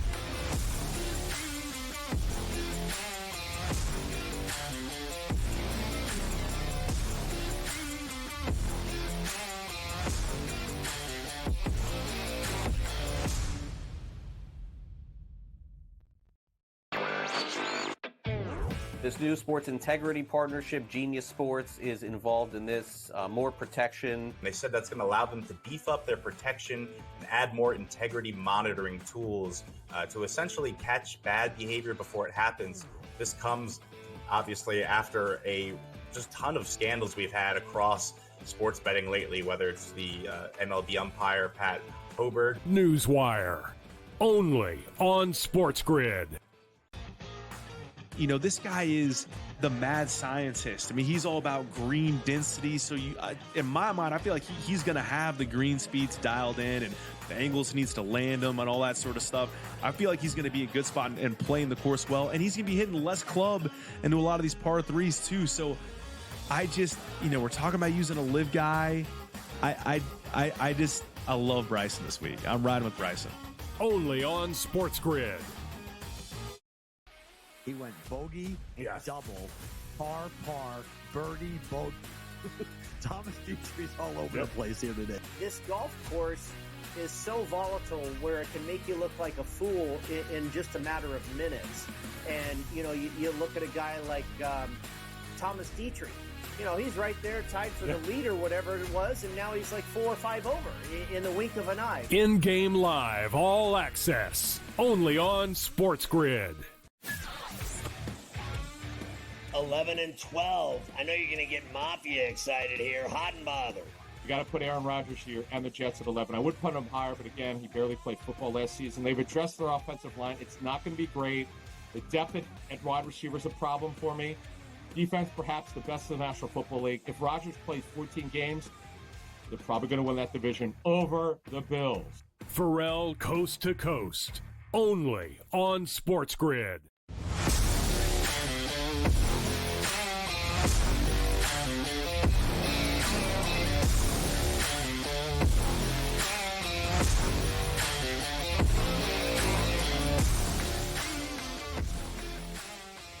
In-game live here on a Friday night. Dave Sharapan and Matt Perrault. We're about to start the second period in Edmonton, Game 6 of the Stanley Cup Finals. It's 1-0 Oilers trying to force this thing back for a Game 7 in Florida. It is a long flight, Dave. It is a 2,600-mile flight, the longest between cities in the history of the Cup Finals. You know the Oilers would be ecstatic to get on a plane. And the complete opposite would be to the Florida Panthers, who'd have to go back home going, oh my gosh, are we going to blow this? We got a lot of people watching, and a lot of people have been talking about the hockey, and we wanted the basketball to end. I feel like I want the hockey to keep going. This has been so entertaining and so good. The Panthers series price right now, minus 225, down a goal in Game 6 at home. That price is going to get cut in half. I legitimately would make it pick 'em. Just above pick 'em. I mean, depending how they lose this game, obviously Edmonton's not going to be favored on the road in Game 7, but at minus 115, max minus 120 will be the Game 7 price. Be very surprised if they bet it up. They've been on Florida. They were on them in Game 5 after the blowout loss. They were on them again today. We'll see. I know what everyone is on is that Conn Smythe. I mean, we got Vinny telling us in the break that the updated number. I can't even believe I'm seeing this. This is one of the benefits of it's 4:40 right there before the game. He, like I said, 6 minutes and 34 seconds and of ice time and 49 seconds of puck possession, no points, and we'll see the in-game price here in a little while. Minus 800. 800. Fascinated how they move these markets. One of the things I never did in a room, we turned them off and we got to actually watch the games. There's somebody working right now trying to adjust numbers. It's impressive. Hard to do on the fly, though. Just given how the game could go. Like injuries could happen and, just things happen in sporting events. It's just in-game numbers based upon who's voting for what award is something else. That's a tough market, I think, to price, but they think it's all about McDavid only. If they're up, I mean, I think the logical argument is if they force a Game 7, McDavid wins the Conn Smythe, win or lose. He took them down 3-0. They came all the way back. They won 3 straight games. They may lose Game 7. I'm at the point now. I agree with it. I can't make a case for anyone else. Certainly not on Edmonton, but I can't make a case for anyone on Florida that I would say deserves it, win or lose. So I'm on board. Yeah. When the series first started, I was like, no, can't happen. Especially when it was 3-0. I'm like, no, can't give it to McDavid. If you're concerned about Florida, they just had 2 shots on goal in the first period. That's the fewest number of shots they've had in any period all season. Uh-oh. All season. Goal. 2-0. Hit it, boys. There you go. There's one. Just like Game 5. Come out of the gate, bam, goal. 2-0 Oilers. What a play. What a pass. What a shot. What a play. Another odd man rush that's finished. Wow, Maurice is just looking down like, did that really just happen? Like it's not even a power play. And second period over is looking pretty good. You want to talk about a sweat with 12 minutes to go. You had to not get a goal. Now you got 19 minutes to get a goal to get over the second period total. Period. This Friday night thing's working out pretty good for this. I mean, what a shot. I can't even blame Bobrovsky. On both these goals. No. I mean, goal. Hit it back. 2-1. Let's go. First period under. Second period over. We hit it again. Look at that. I didn't even see it. What the hell just happened? Barkov straight in, 1 shot goal. What a pass and what a shot. Whoa, boy. There we go. 2-1 now. Bang, bang. That's how we get the second period over, boys and girls. Bang. Hit them both. That's beautiful. So first period under, second period over. That may be one of the best bet things that we've ever done here on this show, ever in the history of In-Game Live. You talk about it, you come back out, and we're not even a minute into the second period at 19:04 of the second period. which means in 56 seconds, the second period is over. The bet is over. Oh, we had to lay minus 158. Who cares? You had to wait 56 seconds. Cash the ticket. Beautiful. Now what do we do? Again, my favorite line, still my favorite line always is when you talk about the juice. It's like you only pay the juice when you lose. You don't pay the juice when you win. So it's 158. Okay, it's expensive, but it cashed in 90 seconds into the second period. 56. That went in 56 seconds. 56 seconds. Well, less than 90, less than 60 seconds have cashed. So bang, bang, and we're good. Edmonton's challenging the goal, though. Uh-oh. Oh, I hate this. Oh, I absolutely hate this. What are they challenging? Offsides? It always is. It's always the offsides call that had nothing to do with the play. I personally think this is the stupidest thing that hockey has. And it's going to be offsides. No. It's going to be... That's really close. See, this is what I mean. This is not in the spirit of the game. I want replay, okay?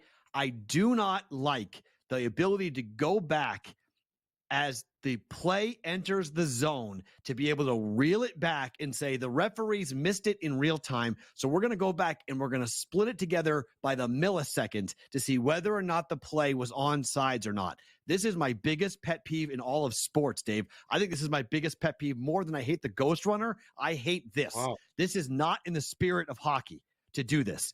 Referees, it had nothing to do with the play. This had nothing to do with the actual play in the goal. It's 3 or 5 to 10 seconds before the goal is scored, whether or not the play was onside as it entered the zone and the referee missed it. So we're going to roll it all the way back and do it by the little millisecond and go, sorry, that skate blade was just above. I mean, I can't tell. I honestly, I've watched it 5 times and I can't tell. I'm getting text right now. Is that a goal or not a goal? I don't know. 85%, because an 85% success rate on teams that challenge for offsides. This probably gets waved off.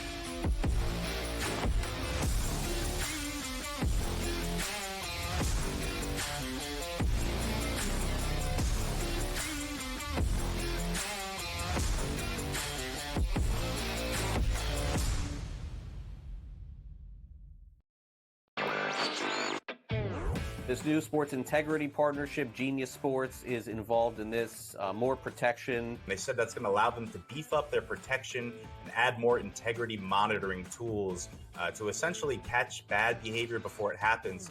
This comes, obviously, after a just ton of scandals we've had across sports betting lately, whether it's the MLB umpire, Pat Hoberg. Newswire, only on SportsGrid.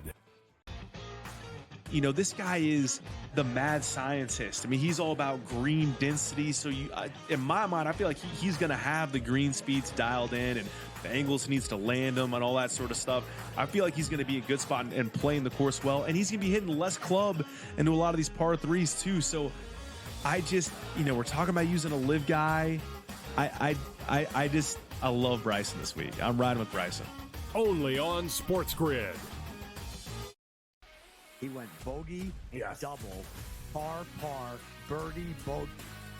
Thomas Dietrich's all over the place here today. This golf course is so volatile where it can make you look like a fool in just a matter of minutes. And, you look at a guy like Thomas Dietrich. He's right there tied for the lead or whatever it was, and now he's like 4 or 5 over in the wink of an eye. InGame Live, all access, only on SportsGrid. 11 and 12. I know you're going to get Mafia excited here. Hot and bothered. You got to put Aaron Rodgers here and the Jets at 11. I would put him higher, but again, he barely played football last season. They've addressed their offensive line. It's not going to be great. The depth at wide receiver is a problem for me. Defense, perhaps the best in the National Football League. If Rodgers plays 14 games, they're probably going to win that division over the Bills. Perrault coast to coast, only on SportsGrid.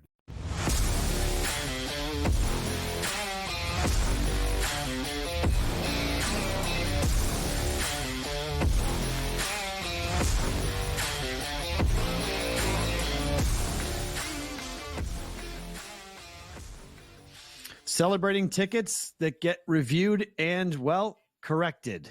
In-game live here with you on a Friday night. It is still 2-0. We left you at 2-1. It is now 2-0 as the offsides review works out for Edmonton. Paul Maurice in Florida, not happy. 2-0 Oilers still here in the second period. Matt Perrault and Dave Sharapan with you here on SportsGrid. What's your take on the offside challenge, Dave? You fan, not fan? You're a hockey guy. I hate it. I hate Me it. too. I mean, it puts a lot.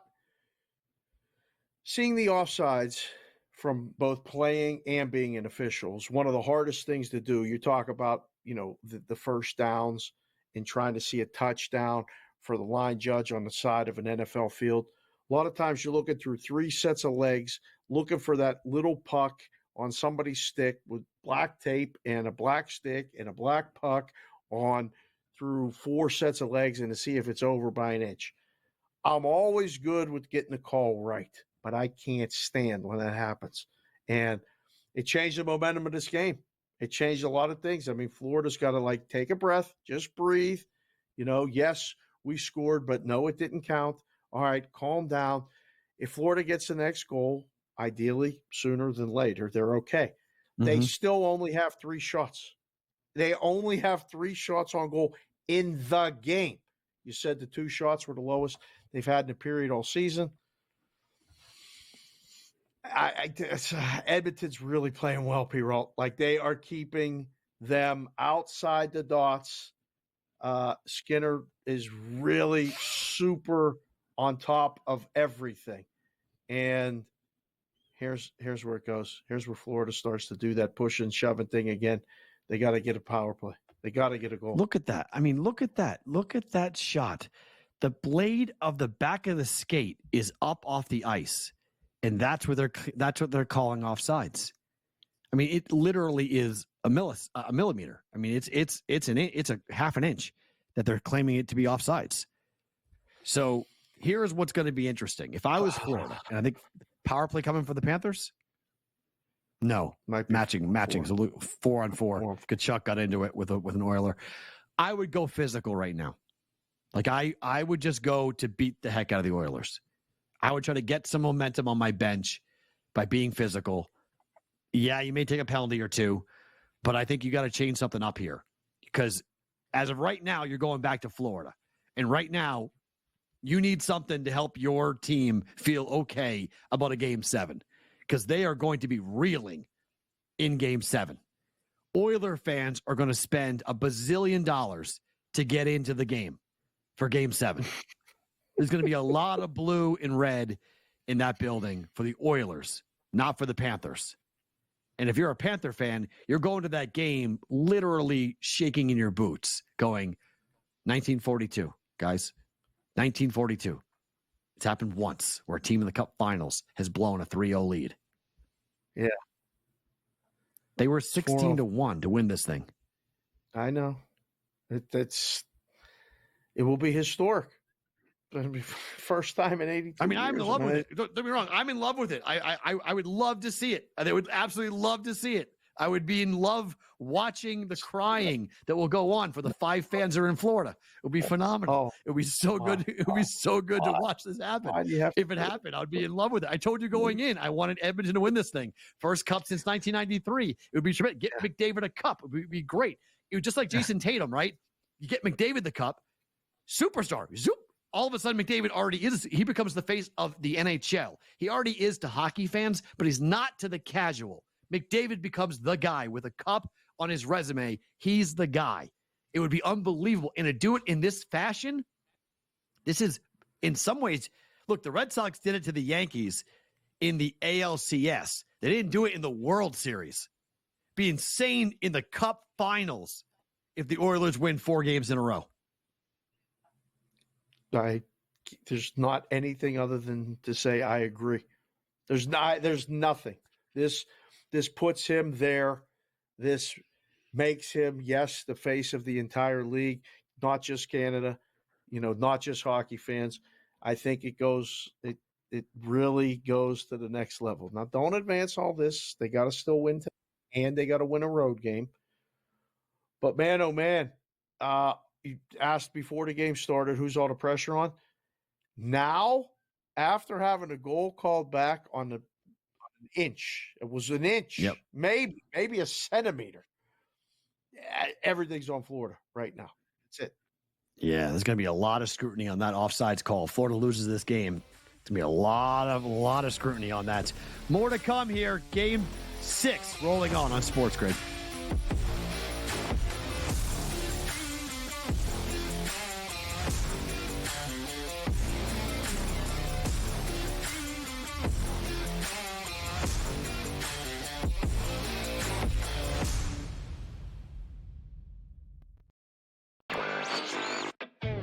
This new sports integrity partnership, Genius Sports, is involved in this. More protection. They said that's going to allow them to beef up their protection and add more integrity monitoring tools to essentially catch bad behavior before it happens.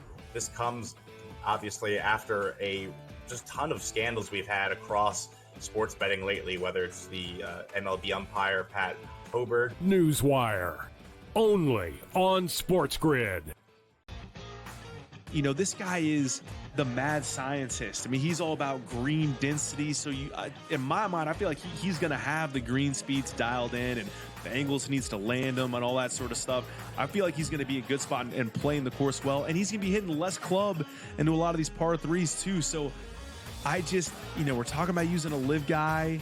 I love Bryson this week. I'm riding with Bryson. Only on SportsGrid. He went bogey, double, par, birdie, bogey.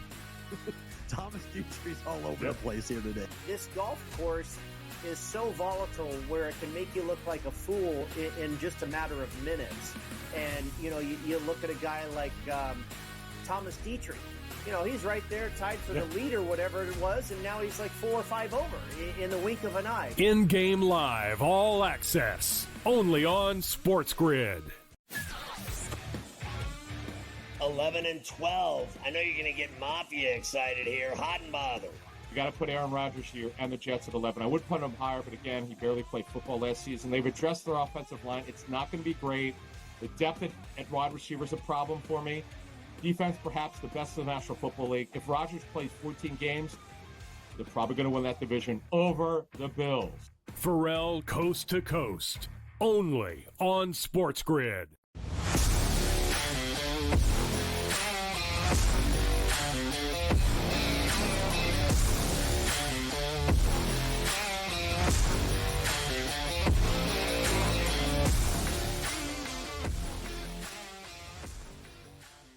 We'll talk to Cam Stewart in about 15 minutes here on SportsGrid. Dave Sharapan and Matt Perrault watching Game 6 with you guys here at the Cup Final. Still 2-0 Edmonton. I need one more goal here in the second period to go over on the second period over. They called off the goal for Florida. It's 2-1. No, it's 2-0, and Florida is not happy about it. But Dave, 13-4 shots on goal. Florida can't get any offense going to speak of at the moment. No, I'm getting more and more impressed with just watching the way the Edmonton forwards are really, I don't want to say clogging up the neutral zone. That's the old way of saying it, but they are keeping it so hard to break into the zone. Florida has nothing. I mean, nothing to get in the zone with an ability to make one pass and get a shot on net. They are totally dominating puck possession. They are dominating the neutral zone. There's something has to change. It's getting to the point where, Florida's just going to have to say, all right, listen, just dump the puck on the net and quit trying to throw it in the corner and get it, because we can't get it and get it anywhere close. Something's got to change if Florida's going to do anything. Obviously, if Edmonton scores next, it is over. It is a wrap. And the total is looking pretty good. Knock on wood. We're sitting right where we need to be as far as the total going under to 5.5. We need one more goal for you. Selfishly, I hope it's Florida. But watching the game, my eyes are saying it ain't going to be. I heard you say Edmonton score next. You still think that? Yeah, I do. I think the Oilers score next, but it may not be this period. It may be in the third period. I mean, the way Skinner's playing right now, I mean, this is a problem for Florida. I mean, it's whatever Florida did in between games 3 and 4, go back and undo it, because they just I don't know if they just stalled the engine. They thought it was over. They didn't think it was going to be, the fourth one is always the most difficult one to get. And at the moment, Florida's offense, I mean, if it's not for a power play or 4-on-4, it looks like it's just a mismatch out there. I mean, everything Edmonton's trying to do, they're faster, they're more aggressive. Skinner is seeing every puck. They're not turning the puck over. That's what I said to you before. I think I would just if I was Florida, I'd just be as physical as possible. I would just send a message to them saying, we're going to be here in game 7. Don't you think it's going to be easy for you to win this thing? Because it's 2-0, but it feels like it's 20-0 at the moment. I can say it feels like a bigger lead. And it stinks when you're on that bench with Florida, you know you can do something different and you can't because the other team's just has your number. That like the frustration level is going to set in. 13:31 left in the second period. It's not time yet, but there will be a time. 0 shots by forwards. The Florida Panthers have 4 shots on goal, not 1 by a forward. How is that possible in Game 6 of the Stanley Cup Finals? I don't know. Again, I give credit to Edmonton's forwards. They are playing just really, really good defensively. Everybody picking up a guy in the zone, limiting break-in. It's a coach or as a former player, I'm looking at it going, man, this is the way every team should play. They're going to mimic this next year. It's hard to recreate this in a regular season, but I'm impressed with the Oilers right now. Super impressed. Man, that building's going to be – if they score and go up 3-0, the party will start, and it will be – it's going to be electric. I mean, I don't know how you come back if you're Florida. We saw Miami do it when the Celtics last year were down 0-3. They forced a Game 7 at home, and the Miami Heat did it. This is the same city. It's Sunrise. It's not Miami, but it's Sunrise, Florida for the Panthers, not the Eastern Conference Finals, but in the Stanley Cup Finals. I mean, everybody thought this was a coronation. Everyone thought this was over. Game 5 was going to be just like Boston. At home, W. Yep. And we saw a lot of people on the Oilers today. We saw a lot of sharp money on the Panthers today, but I think a lot of people, if you made that play, I think you thought you were going to get more fight out of the Panthers than what we've seen so far. Did we see a different team in Game 7? I don't think so. I think we got to see a different team in the third period. If nothing happens here, right? We're going to see a different team. We got to see the Florida team that we saw in the third period in Game 5, where they just played with not reckless abandon, but they played going forward. It's like a boxer who's been backing up. I mean, you can only counterpunch so much and then, wait for an opportunity. You have to make an opportunity instead of waiting for an opportunity. I'm trying to change the subject from the hockey, and I look down at the baseball. The Red Sox are still trailing 5-2 at the top of the ninth. I'm going to lose it. It's ridiculous. Just absolutely ridiculous. I'm going to lose the over. I need a 2-run home run for the Red Sox here. There's 2 outs in the 9th inning. They hit 5 home runs in that game, and I'm going to lose that game. Game goes There's under. absolutely doesn't make sense. There's no reason why I should lose that bet. None. So my night will hinge on this over second period for that and Vegas and Connecticut. That number's up to 165.5. So I'm on the over 163.5 for Vegas and Connecticut. So we've seen a lot of movement on that. That number's run from opener at 162.5, now up to 165.5. Vegas just plays much differently with Chelsea Gray on the court. Like it's just, I know you think Connecticut's not going to score, but the possessions are just so much higher. The speed of the game is so much faster with Chelsea Gray on the court for Vegas. So while I lean towards Vegas, this number now is actually coming down a bit. It was as high as 6.5. Now it's 5.5. So the 13-1 Connecticut Sun, they're 5-0 on the road. Vegas is 7-6, but 4-4 at home, and they got Gray back and looked like a totally different basketball team when they won 94-83 over Seattle. So, I mean, I don't know. I've always said this. Like, you look at the number 170 for WNBA games involving the Vegas Aces. Vegas scores about 90 points a game. So when they're healthy, they score 90. So you put that down. How many points will we get out of Connecticut? They're 13-1. They're 5-0 on the road. It's hard to see them not scoring 80. And that's over. That's over 163.5. It's over 165.5.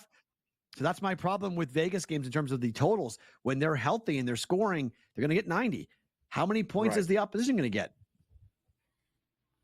That's the hard part. That's the hard part. I looked right now. Last 10 games for the Aces, 5-5, 87 points a game.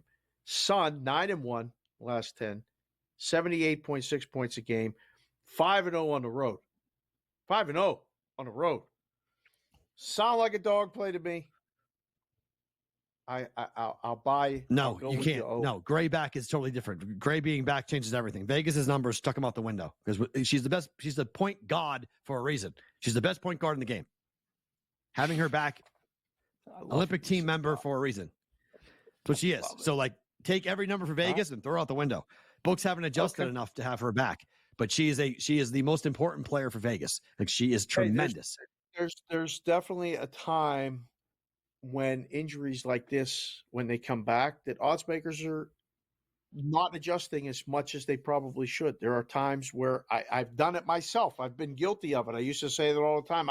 I hated first games back after extended injuries in basketball. Right.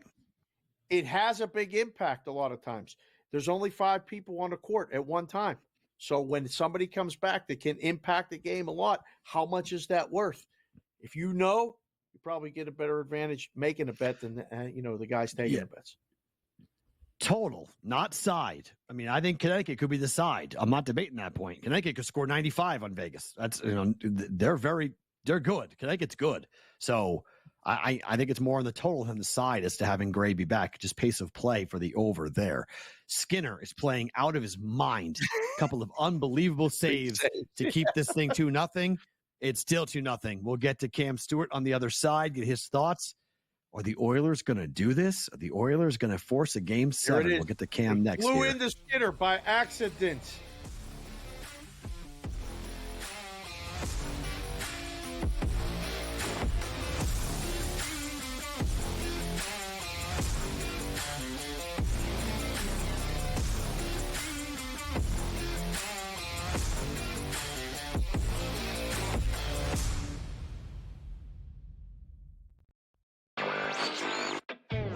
This new sports integrity partnership, Genius Sports, is involved in this. More protection. They said that's going to allow them to beef up their protection and add more integrity monitoring tools to essentially catch bad behavior before it happens.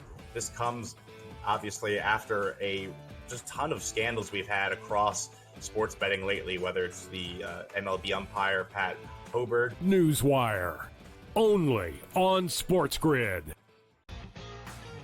This guy is the mad scientist. I mean, he's all about green density. So in my mind, I feel like he's going to have the green speeds dialed in and the angles he needs to land them and all that sort of stuff. I feel like he's going to be a good spot and playing the course well. And he's going to be hitting less club into a lot of these par threes too. So I just, we're talking about using a live guy. I love Bryson this week. I'm riding with Bryson. Only on SportsGrid. He went bogey, double, par, birdie, bogey. Thomas Dietrich's all over the place here today. This golf course is so volatile where it can make you look like a fool in just a matter of minutes.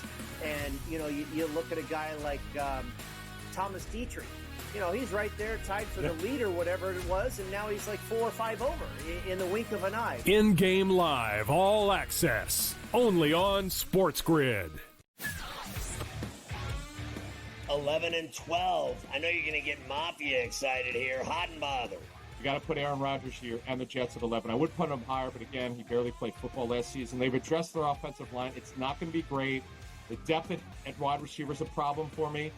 Defense, perhaps the best in the National Football League. If Rodgers plays 14 games, they're probably going to win that division over the Bills. Perrault coast to coast, only on SportsGrid.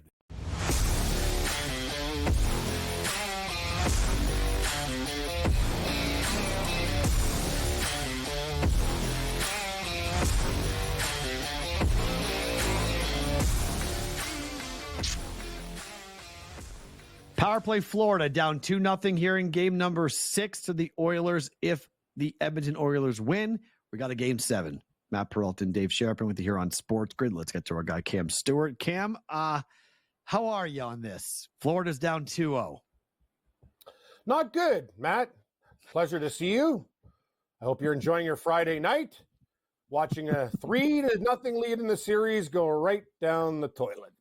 Could have got Edmonton hedged it earlier, but no, stubborn Cam just keeps on coming back to a pussy cat who's basically been spayed, neutered, and has lost its teeth. The Panther has turned into a house cat. It's not going anywhere. He hangs in the litter box. He's not out hunting anybody. What's next for me? A tomato bath to shake it off. The bad curse, and then a nice long shower. That's what the Italian told me. Gotta go have a bath with tomatoes. You want to shake some bad chi? I know there's other things we could talk about. It's a family show. So I'll keep it to the tomato bath. That's where we're going to start. Perfect. Golf, the second place guy, first round leader. What else is going to go? I'm just waiting for like a lamp or somebody else, a kid to like pelt me with eggs. My car broke down, the air conditioner broke. Like it's 100 degrees. Like, I don't know what to tell you guys. The worst part about all this is that we're going to talk about if Edmonton holds on and wins tonight, it's going to be 3-3. And everybody's going to talk about the last team that actually came back and won. The only team that came back and won, being down 3-0 in the Stanley Cup.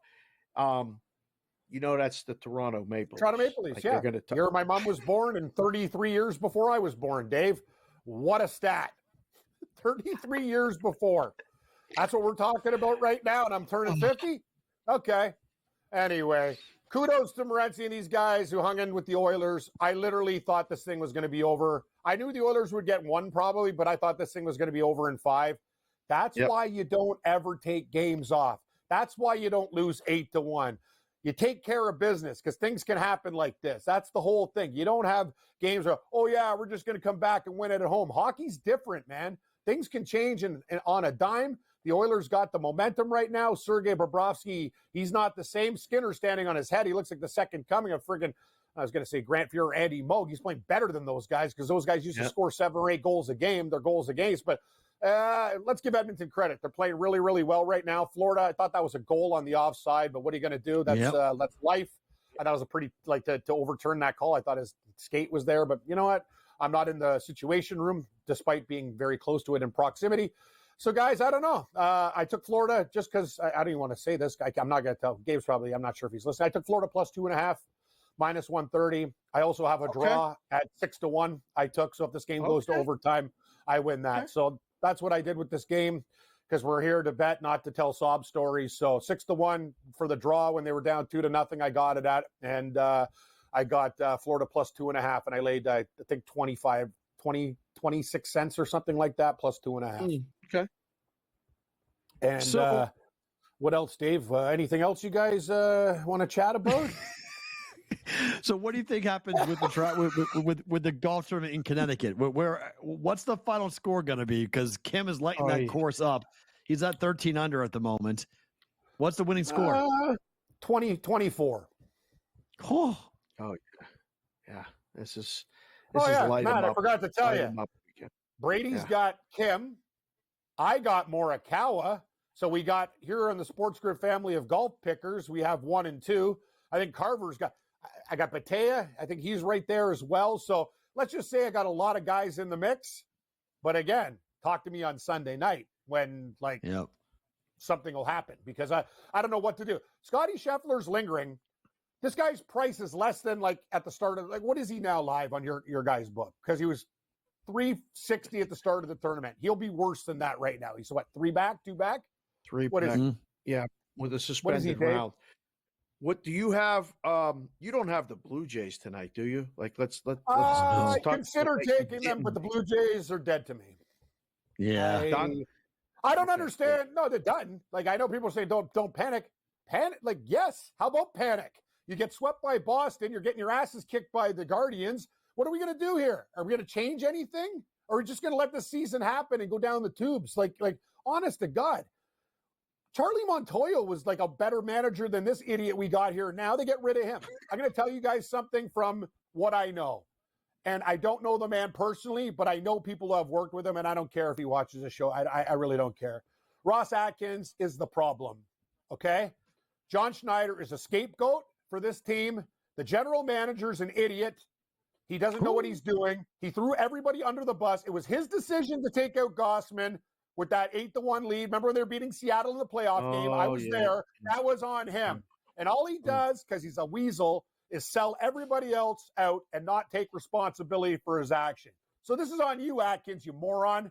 You're a horrible general manager. You should have stayed in Cleveland, you jerk. We were happier without you, clown. Sorry. The expressions of Cam Stewart do not reflect the opinions of Matt Perrault, Dave Sharapan, or those at SportsGrid. But I'm telling you the damn truth.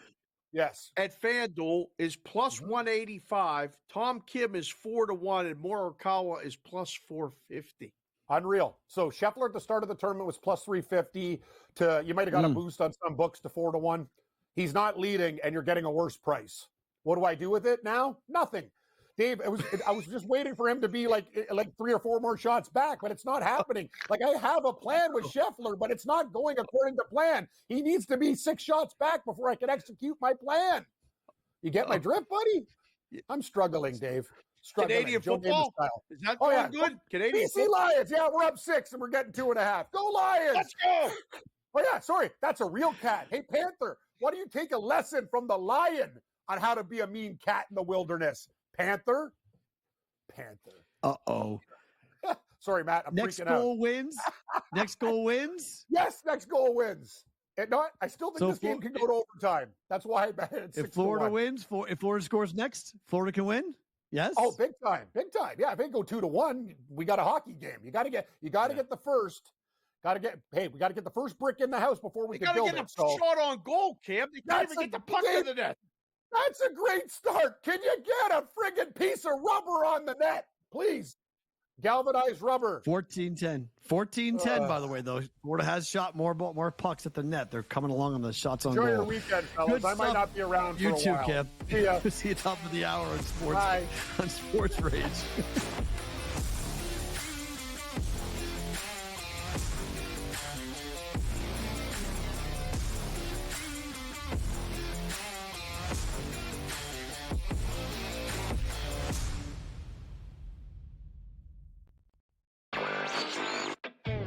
This new sports integrity partnership, Genius Sports, is involved in this. More protection. They said that's going to allow them to beef up their protection and add more integrity monitoring tools to essentially catch bad behavior before it happens.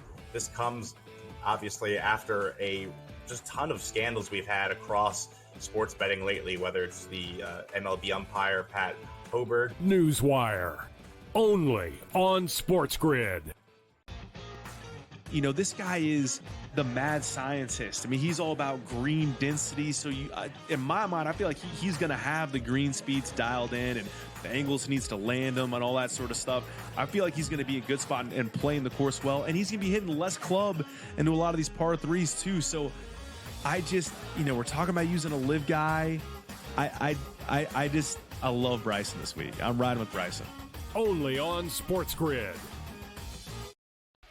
He went bogey, double, par, birdie, bogey. Thomas Dietrich's all over the place here today. This golf course is so volatile where it can make you look like a fool in just a matter of minutes. And, you look at a guy like Thomas Dietrich. He's right there tied for the lead or whatever it was, and now he's like 4 or 5 over in the wink of an eye. InGame Live, all access, only on SportsGrid. 11-12. I know you're going to get Mafia excited here. Hot and bothered. You got to put Aaron Rodgers here and the Jets at 11. I would put him higher, but again, he barely played football last season. They've addressed their offensive line. It's not going to be great. The depth at wide receiver is a problem for me. Defense, perhaps the best in the National Football League. If Rodgers plays 14 games, they're probably going to win that division over the Bills. Perrault Coast to Coast, only on SportsGrid.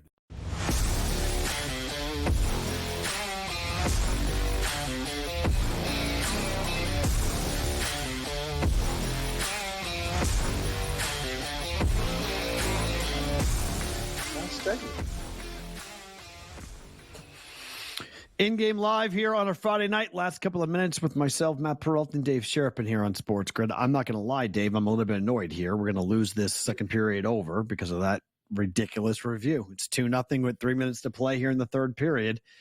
Florida cannot get enough offense going to really make it even a game. I mean, right now, this 2-0 lead seems way bigger than it actually is.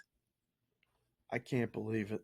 I really can't. We celebrated like you won that bet in 56 seconds, and you did win it until they said you didn't by an inch of a skate blade with a puck on a stick that you really can't see when you look at it again. Clearly, the second period over 1.5, cash, but then like wait in the book, hold on, pause. Yep, we're not cashing it. It's not a goal. It's 2-0. I like the way Florida's played this last 10 minutes. Now, Cam was bummed out. It's okay to be bummed out when you're down 2-0, but I feel better about Florida right now than I did 15 minutes ago. Got to be honest. They almost evened up the shots. It's 14-11. They're playing much better. Don't understand why this continues to happen, where they get down and they trail and they have to come back.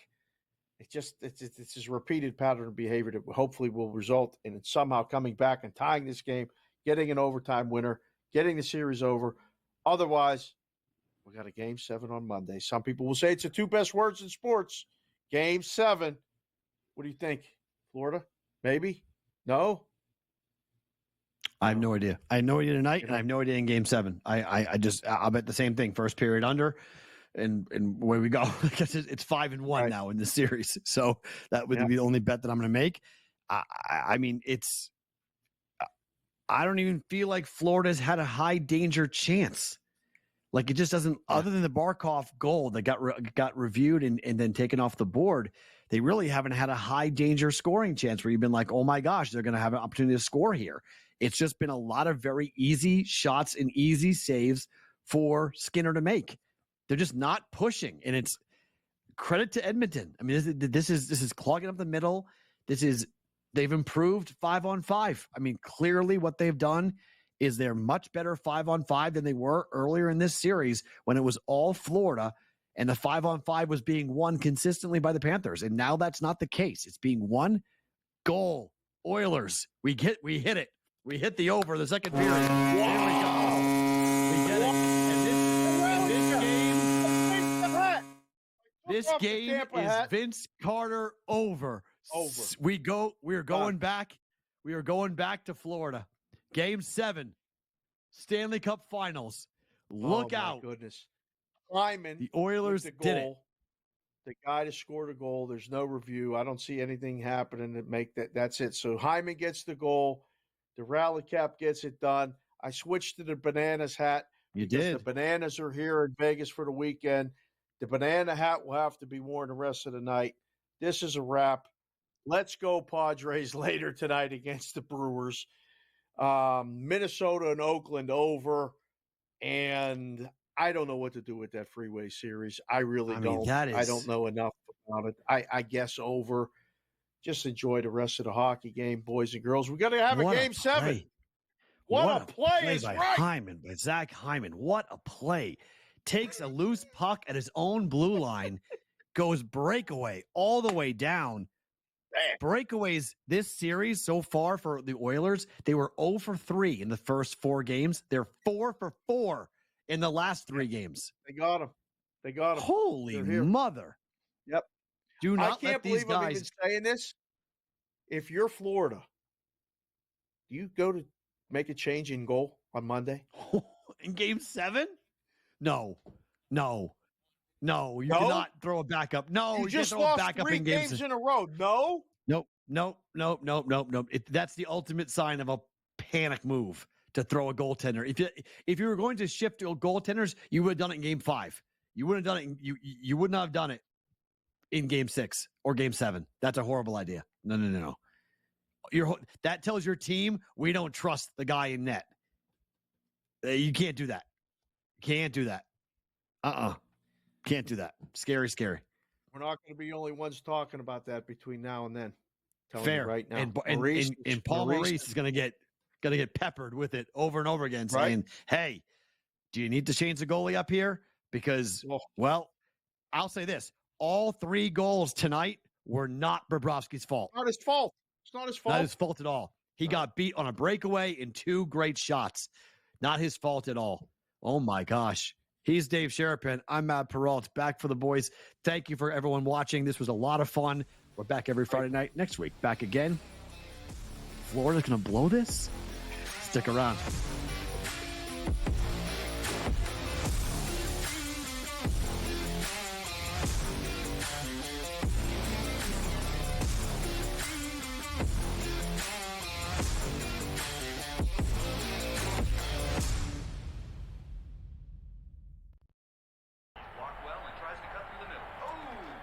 Your gut says Miami is going to win, and you should take the over. Your gut also said your NFT selfies would only go up in value. They didn't. But your head is on SportsGrid and knows the QB is in concussion protocol. The backup has a 45 QBR against the zone coverage. The New York D has the most sacks in the league. So yeah, trust your head. It's smarter to be on